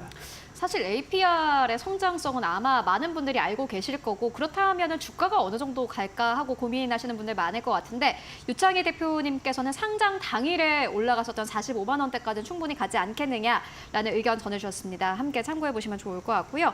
이어서 다음 기업은 펩트론입니다. 오늘 시장에서 2% 상승세를 유지하면서 현재 거래가 되고 있는데 보니까 이 기업은 오늘 시장에서 4만 원대를 뚫어내기도 했습니다. 어떻게 보십니까? 또 요즘에는 바이오 쪽이 좀 강합니다. 예, 바이오 쪽이 강하고요. 이 펩트론은 이벤트가 있다 보니까 이슈가 있습니다. 그래서 지금도 좀 관심을 가질 필요가 있을 것 같고 매수 관점으로도 유효하다라는 말씀드리겠고요. 특히 이제 동사의 경우에는 내용이 좀 어렵습니다. 그러니까 약효 지속성 의약품 연구개발 그리고 생명공학 관련된 첨단 기술 소재의 제조 등 그 주요 사업으로 좀 영위를 하는 기업인데 그냥 쉽게 말해서 그냥 의약품 연구개발과 첨단 기술 소재 제조 사업을 영위를 하고 있다라고 네. 보시면 될 것 같고요. 특히 이제 펩타이드 신약에 대해서 개발을 좀 수행을 하고 있다 보니까 이 점에 대해서 좀 참고를 해보시면 좋을 것 같습니다. 특히 약물 지속성 플랫폼 기술을 통해서 글로벌 빅파마들로부터 좀 주목을 많이 받고 있다는 내용들이 있는데 실제 얼마나 주목을 받는지는 좀 더 체크를 해봐야 되겠지만 이게 그 일반적인 이슈는 아닌 것 같습니다. 그렇다 보니까 이번에 아마 지금부터 오늘부터 좀 개최가 되는 그 미국 당뇨병 학회가 있거든요. 여기에 좀 이 동사가 참여를 하는데 아마 여기에 대해서도 좀 긍정적인 내용들이 좀 나올 수 있지 않을까라는 말씀 드릴 수 있을 것 같고요. 특히 이제 동사의 경우에는 지난해 8월 때 그 글로벌 빅파마 A사라고 하는데 이 A사가 명확하지가 않습니다. 근데 A사와 스마트 대포 그러니까 기반으로 비만 당뇨 치료제 후보 물질에 대해서 물질 이전 계약을 좀 체결을 했던 이력이 있습니다. 그렇다 보니까 결국은 비만 치료와 관련된 내용들이 좀 어느 정도 포함이 되어 있다 보면 될 것 같고 기술 이전 계약을 좀 진행을 했다 보니까는 앞으로 여기에 대해서도 정도 모멘텀을 좀 잡고 진행을 해볼 필요가 있는데 이번에 그 미국 당뇨병 학회에 대해서 이제 개최를 하는데 여기에 좀 참가를 하는 부분들을 봤을 때는 동사가 지금은 그 세마글루타이트를 활용한 장기 지속형 주사제 비만약에 대해서 연구 성과를 좀 발표를 한다라고 했거든요. 네. 그러면 이 연구 성과를 발표를 했을 때 일시적으로 한 번 정도 급등을 보일 가능성이 높습니다. 그러면은 이 급등을 보였을 때는 보유자분들의 경우에는 그 좀 차익 실현을 일부는 좀 하시는 게 좋을 것 같고요. 신규 접근을 하시는 분들의 경우에는 그 부분들을 통해서 트레이딩 관점으로 좀 접근을 하셔도 좋은데 추후에 이 이슈가 끝난다 하더라도 이 펩트론의 경우에는 워낙 이제 비만 치료나 그 펩타이드에 대한 신약 개발에 대한 내용들이 자꾸 있기 때문에 계속 좀 중장기적 관점으로도 나중에는 좀 보셔도 되지 않을까라는 말씀드립니다.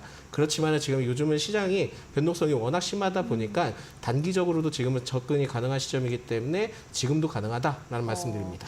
요즘에는 시장이 참 어렵습니다. 그런데 가는 기업들은 계속해서 잘 가는 장세에 나오고 있고요. 펩트론도 역시나 마찬가지로 이벤트적인 측면을 봤을 때 지금도 괜찮다라는 의견 전해주셨습니다. 함께 참고해 보시면 좋을 것 같고요. 저희 비만약 관련 이야기 해보고 왔는데 관련 이슈 이어서 신유정 앵커가 정리해드립니다. 네, 정말 이렇게 여름이 다가오자 비만 치료제에 대한 관심이 계속해서 이어지고 있습니다. 아무래도 비만 인구 계속해서 늘어나고 있고 이를 해결하고자 하는 의지가 더 강력하게 떠오르고 있는데요. 최근에 미국 성인 비만 인구 42.4%, 이 안에서 과체중 인구는 30.7%에 달한다라고 합니다. 이렇게 계속해서 과체중 인구가 늘어남에 따라서 이 비만 치료제 시장에 대한 성장 전망 강력하게 보여지고 있습니다. 계속 성장할 것이다. 그리고 이를 해결하고자 하는 그 수요도 늘어날 것이다라는 긍정적인 전망 뒷받침해주고 있습니다. 이에 비만 치료제에 대한 가장 중요한 파이프라인으로 등장한 것이 바로 당뇨 치료제인데요. 이 당뇨 치료제가 그래도 이 비만 치료제를 해결할 수 있을 것이다라는 구원투수로 등장을 했습니다. 이러한 흐름 여러 가지 이슈로 계속해서 움직이는 만큼 파티는 끝나지 않았다, 계속될 것이다라는 이야기 나오고 있습니다. 그래서 이 비만 치료제에 대한 전망은 좀 상당히 긍정적인데요. 우리나라, 우리 시장 안에서 그리고 우리 사회에서 비만 치료제에서 먼저 움직인 게 바로 지방 분해 주사 관련된 이슈입니다. 이 지방 분해 주사는 비만 치료제, 투약하는 경구되는 것과 조금 다른 부분인데요. 사실 어떻게 이렇게 이슈가 되었다라고 할 때 그 비슷한 단에서 움직인다는 점이 이 이슈를 조금 더 자세히 봐야 한다, 경각심을 가지고 시장을 접근해야 된다라고 확인이 되기도 합니다. 이 지방 주사는 국소적으로 축적된 지방 해결을 위해서 정말 직접적으로 가스나 약물을 투여하는 기술인데요. 우리나라에서는 사실 이 당뇨 치료제보다 이 부분이 먼저 더 흔하게 사용이 되고 있습니다. 미용 측면에서 관리하는 측면에서 더 많이 사용이 되고 있는 상황이었는데 이에 관련된 기업들도 많지만 바로 어제 의료기술 재평가 보고서 2024 안에서는 이 지방 분해 주사에 대해서 효과나 안정성이 좀 없다, 떨어진다라는 결과를 공개했습니다. 단기적으로 효과는 있겠지만 장기적으로 바라본다라고 한다면 효과뿐만 아니라 안정성이 좀 크게 떨어진다라고 하면서 경각심을 좀 더 부각시킨 상황인데요.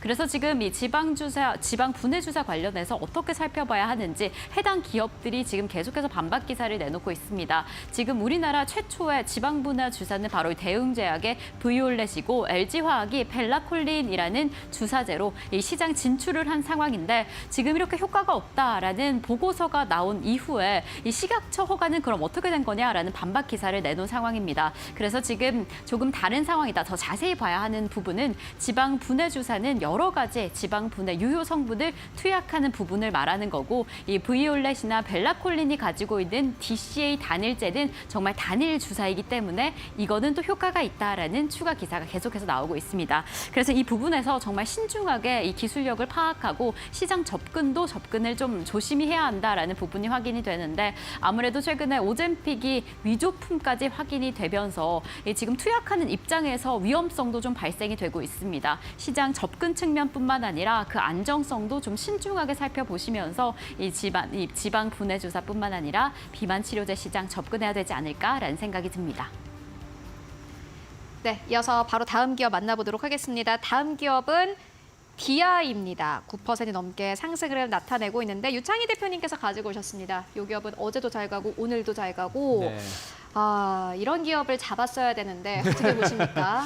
뭐 지금도 이제 시작이 아닌가 생각을 좀 하고 있습니다. 오늘 나온 뉴스는 이제 어저께 시간 외에서 상당히 좋았었는데 종속회사 디지털 프론티어가 하이닉스 쪽으로 해가지고 중국 국내향 반도체 검사 장비를 수주했다라고 하고 있죠. 지금 반도체 DI가 지금 공급하고 있는 장비는 D램이라든지 낸드 관련돼서 웨이퍼 테스트 장비 그리고 패키지 테스트 장비를 공급을 하고 있습니다. 웨이퍼는 이제 반도체가 생산하기 직전에 웨이퍼의 분량을 검사하는 장비라고 생각하시면 될 것 같고요. 그리고 이제 제일 중요한 건 이제 패키지 테스트 장비죠. 제품을 다 만든 다음에 이것이 정상적으로 작동하는지 안 하는지를 테스트하는 과정인데 지금 이 테스트 장비 패키지 테스트 장비가 제일 중요한 건 뭐냐면 반도체 생산은 수율이 제일 중요합니다. 그래서 과거에 삼성이나 하이닉스가 마이크로 테크놀로지라든지 일본의 도시바보다 좋은 영업이익을 보일 수 있었던 것은 이 좋은 수율 때문이었거든요. 그러기 위해서 이제 이 테스트 장비가 상당히 중요한데 HBM으로 갈수록 이게 더 중요성이 커지고 있죠. 왜냐하면 HBM은 최근에 하이닉스가 발표를 하긴 했습니다만은 80% 정도까지 올라왔다고 하는데 이게 정말 80%인지 여부는 아직은 잘 의구심이 좀 있거든요. 그래서 HBM 쪽은 아직 이 수율이 한 60% 정도로 알려지고 있는데 그래서 이것을 좀 높이기 위해서 아직까지는 이제 해외 장비가 대부분 사용되고 있는데 지금 HBM이 부족한 상황이죠. 또 HBM만 부족한 게 아니라 D램이라든지 낸드 쪽도 이제는 쇼티지가 발생하면서 상당히 부족해지는 상황인데 이것을 수율을 높이는데 이 장비들이 필요한 상황에서 해외에 의존하다 보니까 더 이게 빨리빨리 공급이 안 되고 있다는 거죠. 그래서 이것을 약간 국산화하려고 하고 있고 이게 DI가 그래서 좀 수혜를 좀 입을 거라고 전망이 나오고 있습니다. 그래서 지금은 D램이라든지 낸드 쪽에 패키징 테스트 장비 그리고 웨이퍼 테스트 장비가 공급이 되고 있지만 HBM 관련돼서도 연말에 공급될 가능성이 좀 높다라고 좀 평가를 받고 있는 것 같아요. 그래서 그런 부분들이 계속 이슈가 되면서 최근에 다시 주가가 좀 상승을 좀 하고 있다라 보고 있고요. 저는 이제 오늘 한 10% 정도 상승을 하고 있지만 사실은 지난 4월 중순부터 보시면 2만 원에서 한 2만 3천 원 사이에 이제 박스권 흐름을 띄다가 이번 주 들어서 돌파를 시도하고 있다는 거. 특히 오늘 반도체 관련 종목군들이 대부분 좀 큰 조정이 나오고 있는 상황에서도 상승이 멈추지 않고 오히려 상승을 좀 키워나가려고 하고 있다는 것은 충분히 다음 주, 다다음 주, 그러니까 뭐 6월, 7월 추가적인 주가 상승 가능성 이제 열어놔야 되지 않을까 판단하고 있습니다. 네, 알겠습니다. 7월 때까지는 추가적인 상승이 나오지 않겠느냐라는 의견 전해주셨고요. 이어서 다음 기업 만나보도록 하겠습니다. 다음 기업은 샘표식품입니다. 어제 또 공장 증설 이야기가 나오면서 주가가 상승 탄력을 받았는데 오늘 시장에서 약간의 조정인 듯합니다. 반조미 소장님께서 가지고 오셨어요. 예, 마켓 부분들 계속 하락하는 거를 가져와서 좀 그렇긴 한데요. 그것도 마켓 무버이긴 하죠. 네. 너무 무버긴 한데 아무튼 뭐 그 샘표 식품의 경우에는 계속 좀 기대감이 연출이 되고 있기 때문에 오늘 조정을 가지고 좀 이용을 하고 적은 비중으로도 접근이 가능하다라는 말씀을 드리겠습니다. 뭐 동사의 경우는 잘 아시겠지만은 뭐 간장부터 해서 된장, 고추장, 쌈장 뭐 이렇게도 있긴 한데 폰타나 등도 있습니다. 제품으로. 근데 이 폰타나가 결국은 번역으로 하면 샘이죠. 그래서 샘표 뭐 그렇게 좀 보시면 될 것 같은데 굉장히 좀 이슈가 많습니다. 그래서 이 샘표 식품의 경우에 최근에 미국 월마트와 아마존 등의 전 세계 50여 개국의 수출을 통해서 해외 시장에서 성장을 좀 보여주고 있다 합니다. 뭐가 제일 잘 팔립니까? 글쎄요. 좀 뭐 전체적으로는 좀 잘 다 팔릴 거라고 생각이 드는데 일단 장류가 아닐까라고 생각을 하지만은 대체적으로는 명확하게 나와 있지는 않은 것 같습니다. 그래서 지금은 이러한 분위기를 계속 좀 연출을 하고 있기 때문에 주목을 해볼 필요가 있을 것 같고 결국은 이제 음식료 업종에 대해서도 오늘 좀 탄력을 받았던 이유 중에 뭐냐면은 환율은 상승을 한 상황에서 결국은 지금은 음식료 업종에 대해서는 결국 고환율 수혜주로 좀 부각을 받다 보니까 일시적으로 좀 매수세가 들어온 것 같고 심지어는 이 분위기를 타게 된다 한다면 2분기 때 해외 쪽에 수출이 잘 되는 기업의 경우에는 실적이 굉장히 좀 잘 나올 수 있는 가능성도 좀 어느 정도 반영이 된 것 같습니다. 근데 샘표식품만 좀 약간 반대로 가고 있긴 한데 아직까지는 해외 성장성이나 그런 걸 봤을 때는 충분히 상승할 수 있는 가능성이 높지 않나 보고 있고 특히 이제 동사의 경우에는 신규 생산 공장을 좀 건설을 좀 진행을 하고 있습니다. 그래서 약 한 2만 평 정도의 부지를 신규 생산 공장을 짓고 있긴 한데 이게 지금 준공까지가 2028년이기 때문에 시간이 좀 오래 걸릴 수 있기는 하지만은 이게 지금 뭐 캐파를 늘리겠다라는 것은 결국은 이유가 있기 때문에 늘리는 거거든요. 그만큼 관심도를 갖고 좀 접근을 해볼 수 있지 않을까라는 말씀드리겠고요. 결국 이 기업에 대해서 최근에 이제 포인트가 된 건 뭐냐면은 이렇게 뭐 해외 쪽에 수출이 잘 되고 있다 이거보다도 양조 간장에 대해서 가격 인상 계획을 좀 발표를 했었습니다. 그렇다 보니까 전체적으로 그렇게 된다 하면은 음식료 업종에 대해서 가격이 상승하게 된다 하면은 판매가를 올릴 수밖에 없는 것이고 여기에 따른 이제 원재료 가격이 상승을 하면 그러면 마이너스이지 않겠냐 이렇게 생각할 수 있는데 그거는 경제학적 그 내용들이고요. 실제 우리나라의 경우에는 유통 구조나 여러 가지 상황들을 봤을 때 판매 단가를 내리는 케이스는 거의 본 케이스가 없기 때문에 네. 오히려 판매 단가가 올라가면 올라갈수록 음식료 업종에 대해서는 굉장히 좀 크게 기대를 해볼 수 있다 보니까 동사의 경우에 2분기 실적을 좀 더 기대를 해볼 수 있을 것 같고 더 넓게 본다면 3분기 때도 충분히 가능하지 않을까라는 말씀 드립니다.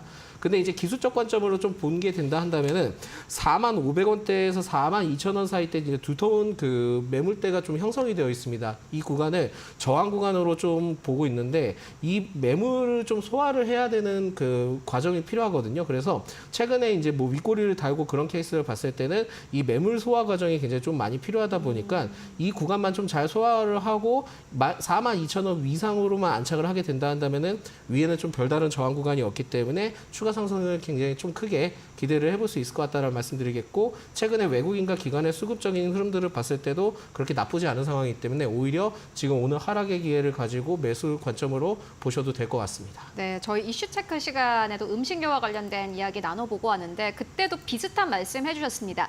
가격에 이제 제품의 가격을 올리게 되면은 마진 스프레드가 더 확대가 될 것이고 그리고 수출이 잘 되는 기업을 봐야 된다라는 의견을 함께 전해주셨는데 샘표식품 같은 경우에는 말씀처럼 수출이 늘어나면서 이제 보니까는 중국 제천에 공장을 증설한다고 하더라고요.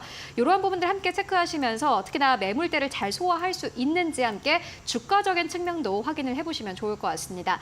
이어서 다음 기업은 유창희 대표님께서 가지고 오신 HD 현대중공업입니다. 오늘 시장에서 15만 원대를 뚫어내기도 했는데 현재 구간에서 14만 원대에서 거래가 되고 있습니다. 이 기업을 왜 가지고 오셨을까요? 오늘 이제 HD 현대중공업이 이제 아침에 좀 강하게 상승을 했었던 것 중에 하나가 폴란드 오르카 프로젝트에 대한 어떤 수주 기대감이죠. 이 총 금액이 한 3조 3천억 정도 된다고 하고요.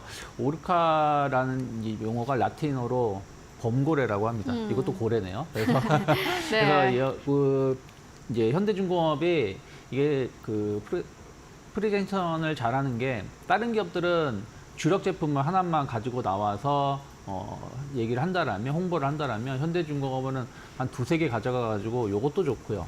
요거 부담되면 요것은 어떻습니까 하면서 세일즈 기술이 좀 뛰어난 것 세일즈를 상당히 같네요. 잘한다고 합니다. 그래서 이번에도 그런 부분들이 상당히 폴란드 방산업체에 대해서 좀 만족감을 많이 줬다라는 풍문이 있긴 한데요. 어찌됐든 네. 3조 3천억이라는 거는 큰 금액이고요. 또 이게 잠수함입니다. 그래서 이 방산 관련해 가지고도 현대중공업이 계속해서 좀 기대감을 가져갈 수 있다는 걸 감안한다라면 최근에 신조선가도 계속해서 강세 흐름을 띠고 있고요. 뭐 LNG선이라든지 벌크선 그리고 컨테이너선, 유조선. 그러니까 지금 배라는 배는 다 부족해 가서 계속 지금 건조가 맞습니다. 들어오고 있고 이게 우리가 이제 한 작년 재작년에는 이게 끝나면 어떡한가? LNG선의 호주가 끝나면 어떡하지? 또 뭐가 끝나면 어떡하지? 하는데 그 끝난 게 또 새로운 게 계속 들어오고 있습니다. 그래서 지금 한 3-4년치의 먹을거리가 수주 잔고가 있는 상황에서도 계속해서 신규 수주가 계속 잘 나오고 있다는 부분들 긍정적으로 좀 해석해 볼 수 있지 않을까 생각을 좀 하고 있습니다. 그래서 최근에 한 달 정도 됐죠. 지난번에 이제 현대 한국조선해양이 일부 블록비 물량을 처리했다라고 하면서 주가 하락을 했지만 그리고 나서 추가 하락보다는 옆으로 행보하다가 이번 주 들어서 상당히 가파른 상승을 좀 보여주고 있습니다. 그래서 저는 충분히 2분기 실적에 대한 어떤 기대감들 그리고 새로운 방산 이런 쪽에 대해서의 어떤 진출에 대한 어떤 성장 모멘텀 감안하신다라면 오늘 약간 윗꼬리가 나오긴 했지만 이게 신고가 패턴으로 좀 갈 수 있는 자리가 아닌가 생각을 좀 하고 있습니다. 그래서 저는 충분히 15만 원, 16만 원 이상으로 갈 수 있기 때문에 조금 조정이 나온다고 하더라도 분할 매수 관점 여전히 유효하지 않나 판단하고 있습니다. 네, 알겠습니다. 지금까지 반종미 소장 그리고 유창희 대표와 함께 이야기 나눠봤습니다. 말씀 고맙습니다.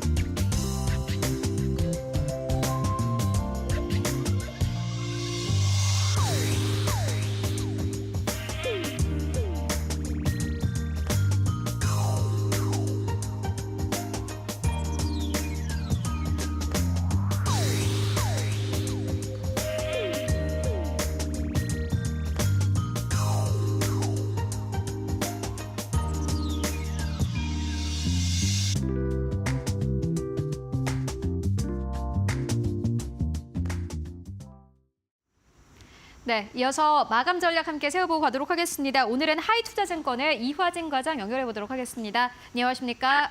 네, 안녕하세요. 네, 과장님 오늘 시장 마감 상황 어떻게 보고 계십니까?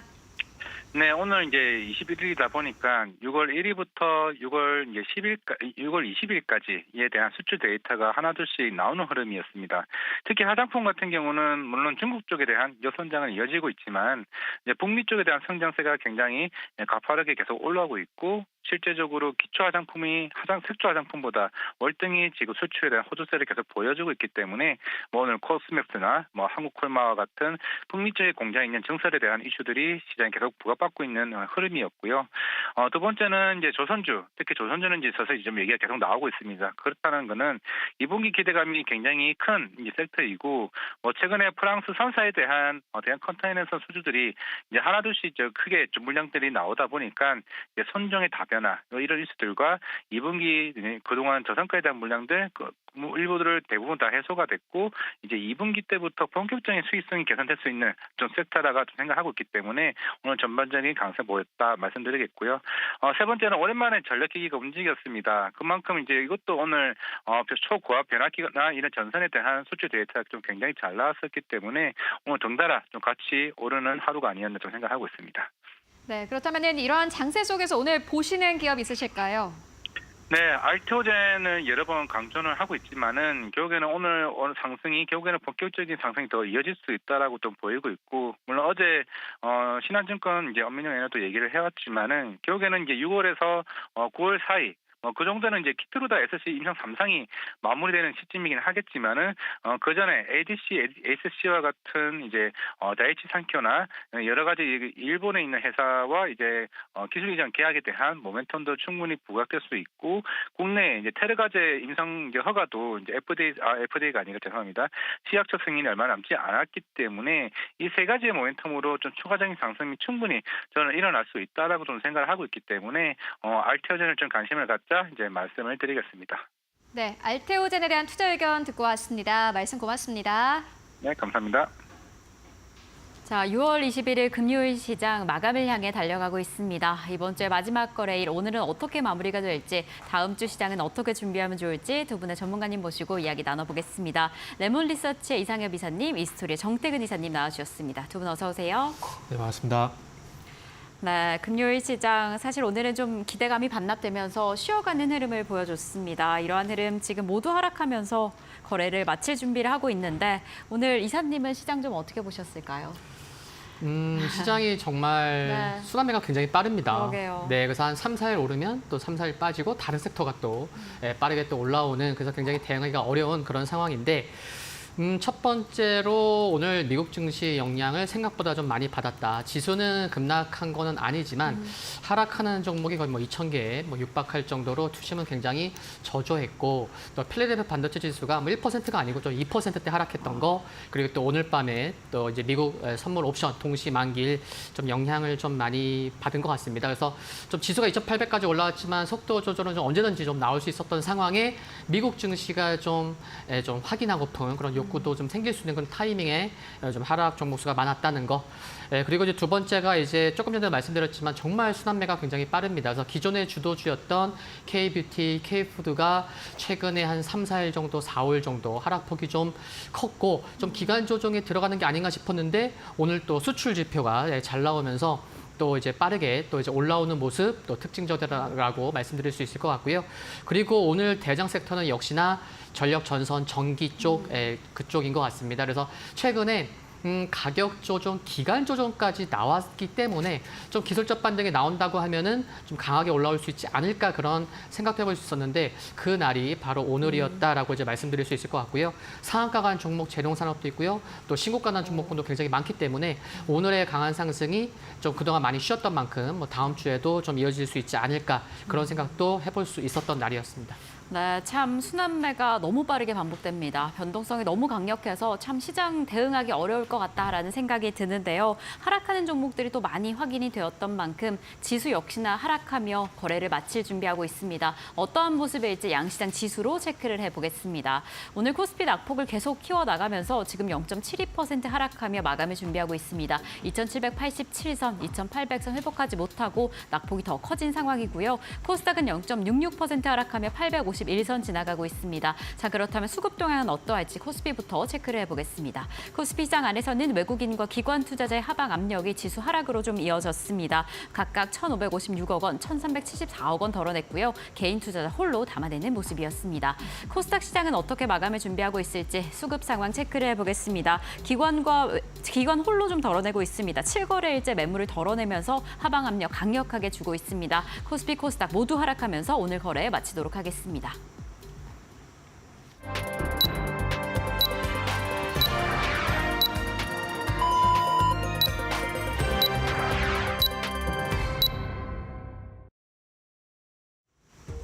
네, 6월 21일 금요일장 모두 다 마무리가 됐습니다. 여러분들 오늘도 정말 고생 많으셨습니다.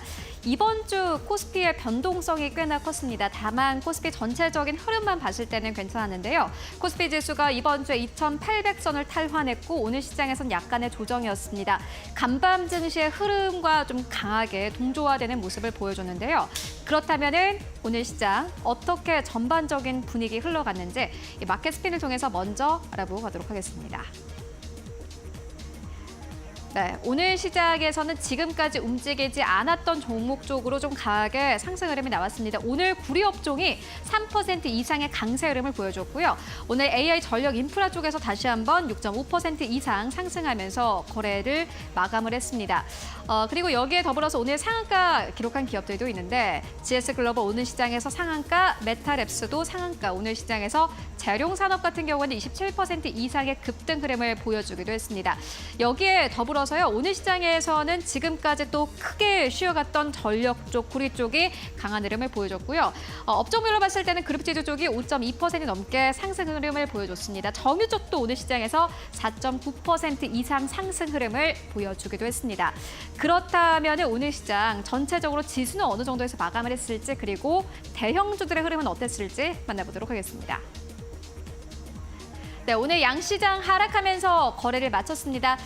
코스피 같은 경우는 1% 가깝게 하락하면서 2,783선, 오늘 좀 안타깝게도 어제장 대비해서 23포인트 이상 빠지면서 2,800선 무너지면서 2,783선에서 거래를 마쳤습니다. 공방전 이어지고 있고 코스닥 같은 경우에는 0.5% 하락세 852선에서 거래를 마쳤습니다. 다만 오늘 코스닥 같은 경우는 장중한 때는 850선이 깨지면서 848선까지 저점을 낮추기도 했는데 그래도 반발 매수세가 강력하게 들어온 것이 또 다른 특징이라고 할 수 있겠습니다. 다만 코스피, 코스닥 양시장을 좀 비교해서 보면은 코스닥이 코스피를 따라가지 못하고 있는 상황이기 때문에 아마 개인 투자자분들의 전체 수익률은 좀 낮을 것으로 예상이 되고요. 그렇다면 오늘 코스피 1위권부터 5위권까지는 어땠을지 함께 만나보도록 하겠습니다. 삼성전자, SK하이닉스가 나란히 1% 이상 하락하면서 거래를 마쳤습니다. SK하이닉스가 오늘 시장에서 그래도 양봉으로 거래 마감했습니다. 23만 4천 원대에서 거래 마감했고요. SK하이닉스도 이번 주 들어서 24만 원대를 뚫어내기도 했습니다. 삼성전자도 역시나 마찬가지로 오늘 시장에서는 8만 원대도 위태한 상황 속에서 거래를 마감하긴 했습니다만은 이번 주에 장중한 때에는 8만 2천 원대를 뚫어내기도 했습니다. 다음 주를 좀 기대해 볼 만한 포인트가 될 것 같고요. LG엔소 오늘 시장에서 2% 하락세, 현대차도 2% 가까운 조정 흐름 보여줬습니다. 오늘 6위권부터 10위권까지 흐름 함께 만나보시죠. 6위권부터 10위권까지는 일제히 하락하면서 거래를 마쳤습니다. 오늘 기아도 2% 하락세, 그리고 셀트리온 오늘 시장에서 1.6% 하락세, KB금융이 어제 또 강력하게 탄력받은 만큼 오늘 시장에선 3% 가깝게 하락하면서 거래 마감을 했고요. 포스코홀딩스가 1.2% 넘게 하락하면서 거래를 마쳤습니다. 그렇다면 오늘 코스닥 1위권부터 5위권까지는 어땠을지 함께 만나보시죠. 역시나 오늘 코스닥의 주인공은 알테오젠이었던 듯합니다. 알테오젠의 최근 주가 흐름은 아주 변동성이 큽니다. 하루는 급등을 하고 하루는 또 급락을 하고 이러한 흐름을 보여주고 있는데 특히나 삼천당 제약이 알테오젠 후발주자로 최근 들어서 움직이고 있는 상황입니다. 알테오젠 같은 경우 오늘 시장에서 8% 넘게 상승하면서 28만 원대 다시 뚫어냈고요. HLB 1% 넘게 상승하면서 거래 마쳤습니다. 6위권부터 10위권까지를 함께 만나보도록 하겠습니다. 네, 오늘 삼천당 제약 같은 경우는 3% 이상 하락하면서 거래를 마쳤습니다. 특히나 최근 들어서는 알테오젠이 오르면은 삼천당 제약은 떨어지고 삼천당 제약이 오르면 알테오젠이 떨어지는 이러한 장세 연출되고 있고요. 리노홈은 오늘 시장에서 3.7% 넘게 하락하면서 거래를 마쳤습니다. 셀트리온 제약도 오늘 시장에서 약간의 조정 2% 넘게 하락하면서 9만 1,000원대에서 거래를 마감을 했고요. 클래시스 2.6% 넘게 상승하면서 오늘 미용주 꽤나 잘 갔습니다. 클래시스 54,600원대에서 거래 마감했는데 특히나 6월 1일부터 20일까지 수출 데이터가 발표가 되면서 강력한 흐름을 보여줬고요. HBSP도 오늘 시장에서 1.6% 넘게 상승하면서 거래 마감했습니다. 지금까지 마감 상황 함께 살펴보고 왔습니다. 자, 이렇게 6월 21일 금요일 시장도 마무리가 됐습니다. 이제 다음 주 6월의 마지막 주는 어떻게 준비하면 좋을지 이야기 나눠보도록 하겠습니다. 아무래도 오늘 하락하면서 마무리가 돼서 이 다음 주장에 대한 우려감이 더 많을 것 같습니다. 이사님, 다음 주엔 좀 어떻게 준비해 보시면 좋을까요? 네, 항상 이제 금요일 날 흐름이 안 좋으면 네. 좀 이제 주말에도 좀 기분이 좀 짜는 경우도 있는데 좀 하락 종목 수도 좀 많았다는 거 좀 확인되는 것 같고요. 그 이제 첫 번째는 뭐 이제 지금 시장의 상황이 어떤지 그거를 먼저 말씀드리려고 하는데 오늘 코스닥 거래대금이 그래도 한 8조 원을 넘었습니다. 근데 어제 코스닥의 거래대금이 7조 원에 그쳤습니다. 그래서 정말 한 2개월 반, 그러니까 한 70일 열 만에 굉장히 거래대금이 7조 원, 굉장히 낮게 책정됐을 정도로 굉장히 투심이 좀 약세고 관망이라는 거, 이런 상황이라는 거 좀 계속해서 좀 이렇게 알고 접근하시면 좋겠고, 코스닥 같은 경우는요, 올해 2024년 연간 수익률이 오늘 종가 기준으로 확인해 보니까 마이너스 1.6%입니다. 그래서 1년 동안의 연간 수익률이 지금 하락이다. 그래서 최근에 이제 정치적 불확실성으로 좀 하락 변동성이 큰 프랑스조차도 지금 연간 수익률은 플러스거든요. 그래서 프랑스조차도 지금 코스닥이 흐름이 안 좋을 정도로 그 정도다라는 거 좀 참고하시면 좋겠고, 두 번째는 미국의 좀 기술주들의 좀 속도 조절 가능성도 좀 생각해봐야 되는 게 아니냐, 그런 생각도 해볼 수 있을 것 같은데, 물론 이렇게 긍정적으로 볼 수 있는 부분도 있습니다. 왜냐하면은 다음 주에 마이크론 실적 발표가 있죠. 그래서 최근에 이제 목표가 상향도 연이어지고 있어서 그런 부분은 긍정적인데, 마이크론이 좀 이틀 동안에 한 번 윗꼬리 달고요, 한 번 오늘 좀 아침에 마감할 때 좀 급락했는데 이틀 동안의 거래량이 굉장히 크게 터졌습니다. 그러면은 좀 이렇게 에너지를 모아가야 되나? 좀 빠르게 돌릴 수 있을까? 이런 고민도 해볼 수 있거든요, 기술적으로는. 그래서 단순히 그래 마이크론 실적 발표 나오니까 좋을 거야, 그냥 막연하게 그런 기대감을 갖기보다는 뭔가 좀 기술주가 속도 조절 나오면은 그래 소부장 내에서도 좀 선별하는 게 중요하겠구나, 그렇게도 좀 접근하는 게 좋을 것 같고요. 그리고 세 번째는 신용잔고가 20조 원입니다. 코스피는 그나마 괜찮은데 코스닥 지금 지수도 연간 수익률 마이너스인데 지수도 정체되어 있는데 신용잔고도 많다? 그러면은 좀 약간 수급에서 좀 꼬인 부분이 있다는 거.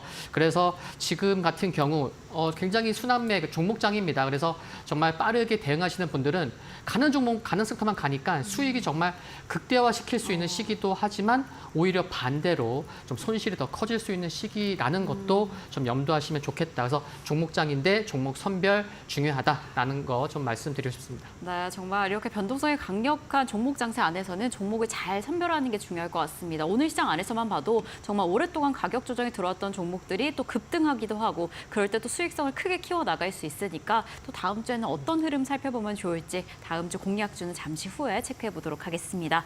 자, 이사님은 다음 주 월요일 시장 어떻게 보실까요? 글쎄요, 네. 상당히 어렵네요. 어렵다. 왜냐하면 네. 오늘 코스닥 기준으로 보게 되면 하락 종목 수가 1,200 종목인데 지수는 0.56%밖에 하락이 안 나왔거든요. 그러니까 참 주식시장을 하면 할수록 느끼는 게 막 어렵다는 생각이 잊혀지지가 않는데, 오늘 특히나 저도 더 많이 좀 헷갈린다라고 생각이 들어요. 오늘 기준으로 보게 되면은 삼성전자는 월선 이탈하면서 마감이 됐거든요. 근데 지수는 월선을 지켰어요. 과연 이건 또 뭘 뜻하는가라는 그 생각이 들고, 그러다 보니까 그냥 모르겠으면 그냥 피해가자 이런 생각이 들더라고요. 그래서 다음 주 월요일 날 일단 어쨌든 어제 대비해서 오늘 그러니까 어제까지 상황이 지금 현재 반대로 뒤집힌 상황이기 때문에 무슨 얘기냐면은 삼성전자, 하이닉스, 현대차 이런 대형주들이 그리고 외국인 수급이 이끌어주다가 오늘 그 반대 현상이 나왔잖아요. 그러면은 주말에 어떤 일이 또 있을지 모르겠지만은 그러면 오늘 이런 현상이 나왔기 때문에 다음 주 월요일에 그냥 이렇게 기본적으로 이렇게 보고 일단 안 좋다라고 좀 생각하고 먼저 안 좋다고 생각을 하고 난 다음에 월요일 날 장중상을 다시 한번 살피자 뭐 이런 생각을 좀 하고 있어요. 그래서 일단 코스피 같은 경우 2,780포인트니까 올선 이탈 가능성 일단 열어두고 일단 시장을 보고요. 그리고 오늘 화장품이나 전력설비, 미용기기 이런 것들이 그냥 움직이지는 않았을 거라고 생각이 됩니다. 이것도 다시 한번 재순환매이지 않을까라는 생각이 좀 들거든요. 그러다 보니까 대형주의 어떤 상세가 좀 주춤해지게 되면서 다음 주 주초까지는 또 이제 종목 장세로 가지 않을까 그런 생각을 좀 하고 있고 그러다 보니까 오늘 강세를 보여줬던 오늘 그동안 강세를 보였던 대형주, 그러니까 대형주라 하더라도 뭐 자동차하고 IT겠죠? 얘들 쉬어가고 오늘 화장품, 전력설비, 미용기기 이쪽에서 상승이 나왔기 때문에 다음 주 주초도 이런 종목들이 상승이 나오지 않을까라는 개념으로 일단 시장을 한번 바라보기로 결정했습니다. 네, 역시나 종목 장세, 순환매 네. 흐름을 잘 파악해보자라는 이야기를 해주신 건데 우선 이 코스피 2780선, 5일선 이탈하지 않을지 그 여부를 확인해 보시면서 대형주의 흐름까지 팔로우 해보시면 좋을 것 같습니다. 자, 그렇다면 어떤 종목 공략해보면 좋을지 공략주 넘어가 보겠습니다. 이사님, 다음 주 네. 월요일 어떤 종목 공략주로 좀 잡아주셨을까요? 네, 저는 게임주에서 하나 뽑았는데 네. 네, 펄어비스를 말씀드리려고 합니다. 오늘도 4% 상승했습니다. 첫 번째로 긍정적이라고 말씀드리고 싶은 거는 섹터 분위기가 나쁘지 않다라는 거 말씀드리고 싶은데 섹터 분위기를 좀 체크할 때 가장 중요한 거는 좀 시가총액 큰 대장주가 있으면 좋을 텐데 있다는 거죠. 그래서 지금 크래프톤이 오늘 종가 기준으로 또 신고가가 난 상황인데 시가총액이 10조가 넘죠. 6월 달에만 지금 외국인이 1,000억 원을 넘게 매수하고 있습니다. 그래서 지금 또 이제 다음 달에는 중국 판호 발급을 위해서 좀 한국과 중국이 좀 관련된 논의를 할 것으로 좀 기대가 되는 부분도 있고요. 또 여러 기업들이 또 이제 신작 출시 기대감도 좀 하반기에 있다는 거 긍정적이다라는 거 먼저 말씀을 드리겠고 이제 종목으로 들어가서 말씀을 드리면은 이제 검은 사막을 말씀드려야 되는데 중국에서 올해 출시 계획입니다. 그 중국 판호 받은 게 언제냐?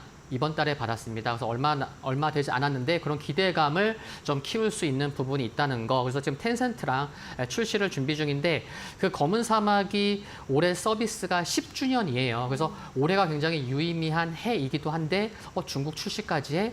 그런 것도 좀 투심에 있어서 긍정적으로 작용하고 있다라는 생각이 들고 4월 저점이 26,600원인데 저점 대비 많이 올라와 있지만 이제 판호 받은 게 이번 달이고 기대감이 있으니까 쉽게 꺾이기는 어렵다. 그래서 괜찮다라고 이제 말씀을 드리고 싶고 세 번째는 붉은 사막 기대감입니다. 그래서 이번 이제 게임스컴 2024가 8월 21일에서 25일까지 열리는데 여기에서 이제 플레이 버전을 공개할 것으로 기대가 됩니다. 그래서 시장에서는 여기서 또 이제 상 타는 거 아니야? 수상 기대감도 있는데 그거는 뭐 가서 생각해 볼 문제지만 시장에서 그렇게 관심이 크다는 거 중요한 것 같고요. 그리고 또 이제 11월 또 이제 지스타에서도 또 이제 추가적인 공개 또 이제 출시 그런 일정도 구체화될 수 있기 때문에 정말 큰 모멘텀이 두 개가 있다는 거, 그게 계속해서 좀 주가를 좀 이렇게 지지해 줄 수 있지 않을까라는 생각해 볼 수 있는 것 같습니다. 네, 이사님께서 다음 주 월요일 공략주로 펄어비스 잡아주셨습니다. 저희가 어제도 마감의 기술에서 이 게임주에 대해서 좀 살펴보자라는 이야기를 해주셨는데 이제 이 시점에서 이러한 모멘텀과 일정이라면 조금 더 자세히 게임주에 대해서 들여다봐야겠다라는 생각이 듭니다. 자, 그렇다면 정태근 이사님의 공략주로 넘어가 보겠습니다. 이사님께서는 휴재를 월요일 네. 공략주로 잡아주셨는데 오늘 사실 이미 6% 넘는 상승을 하면서 마감을 했습니다. 네. 이렇게 상승하고 있는데 더 봐라라고 보고 계시나요? 그냥 뭐 지금 네. 오늘이 아니라 그냥 지금의 상승 추세를 그냥 그렇죠. 믿었으면 좋겠어요.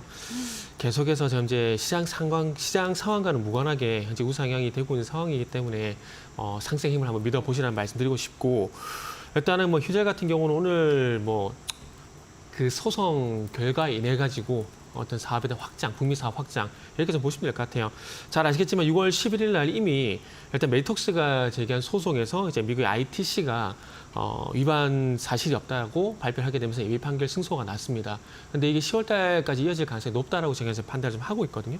그렇기 때문에 이 ITC 예비 판결 승소로 인해 가지고 북미 사업의 어떤 불확실성이 해소가 완전히 됐다고 보시면 될 것 같아요. 그래서 어찌 보면은 말 그대로 불확실성 해소 이런 것들이 또 오늘 상승을 좀 이끈 것이 아닌가 생각이 드는데 일단 이 불확실성이 해소가 되게 되면서 보툴리눔 톡신 레티브가 또 하반기에 미국에 출시가 될 예정이라고 합니다.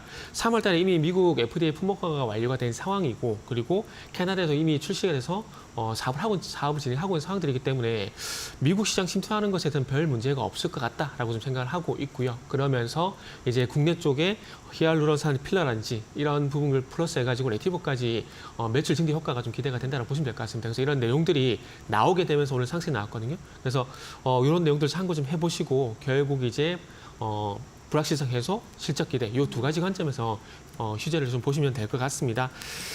일단 목표가는 30만 원 잡았어요. 절대적인 가격을 계속 잡아 나가면서 확인을 하시면 될 것 같습니다. 그래서 30만 원 그리고 손절 같은 경우는 22만 4천 원 제시하도록 하겠습니다. 네, 휴재 지금 상승 추세가 확인이 되는데 실적 측면 안에서도 그리고 불확실성이 해소됐다라는 측면 안에서도 이 상승의 힘 믿어보자라는 이야기 해주셨습니다. 월요일 시장 안에서 어떻게 흘러가게 될지 자세히 살펴보시면 좋을 것 같고요. 그럼 저희 두 분과 여기서 인사드리겠습니다. 이상엽 이사님, 정태근 이사님이었습니다. 감사드립니다. 네, 감사합니다.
계속해서 이데일리 TV 뉴스입니다.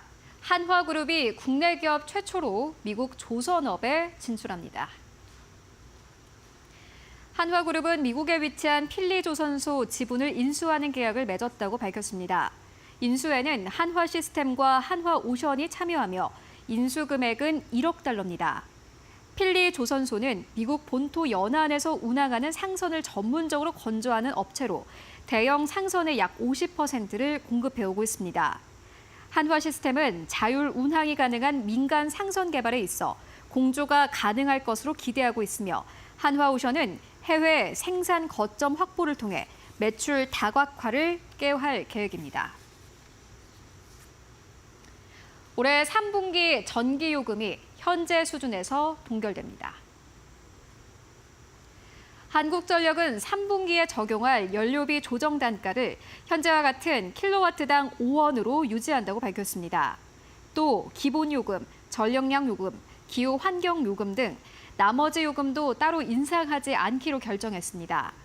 정부는 한전이 최근 역마진 구조에서 벗어났고 전기 사용량이 많은 여름철 물가 부담을 고려해 요금을 동결하기로 했습니다.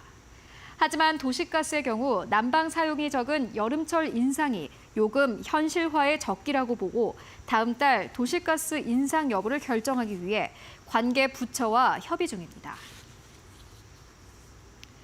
이달 1일부터 20일까지 수출이 358억 달러를 기록하며 지난해 같은 기간보다 8.5% 증가했습니다. 무역 수지는 15억 달러 흑자를 기록했습니다. 이는 지난해 같은 기간보다 329억 3,600만 달러, 8.5% 증가한 실적입니다. 품목별로는 반도체 수출액이 지난해 같은 기간보다 50.2% 증가했고 석유 제품과 무선 통신기기도 각각 6%, 10% 증가했습니다. 반면 수입액은 342억 3,300만 달러로 지난해 같은 기간보다 0.6% 감소했습니다. 원유와 반도체 수입은 증가했으나 반도체 제조 장비와 승용차 수입이 감소한 원인입니다. 생산자 물가가 6개월 연속 상승한 것으로 나타났습니다. 농축산물 가격은 하락했지만 산업용 도시가스, 서비스 등이 오른 영향입니다. 5월 생산자 물가지수는 전월보다 0.1% 상승했으며 지난해 같은 기간보다는 2.3% 올라 10개월 연속 상승세를 보였습니다. 품목별로 보면 농림수산품은 수산물이 올랐으나 농산물과 축산물이 내려 지난달보다 4% 하락했습니다. 전력, 가스, 수도 및 폐기물과 서비스는 지난달보다 각각 0.5%씩 상승했습니다. 지금까지 이데일리 TV 뉴스였습니다.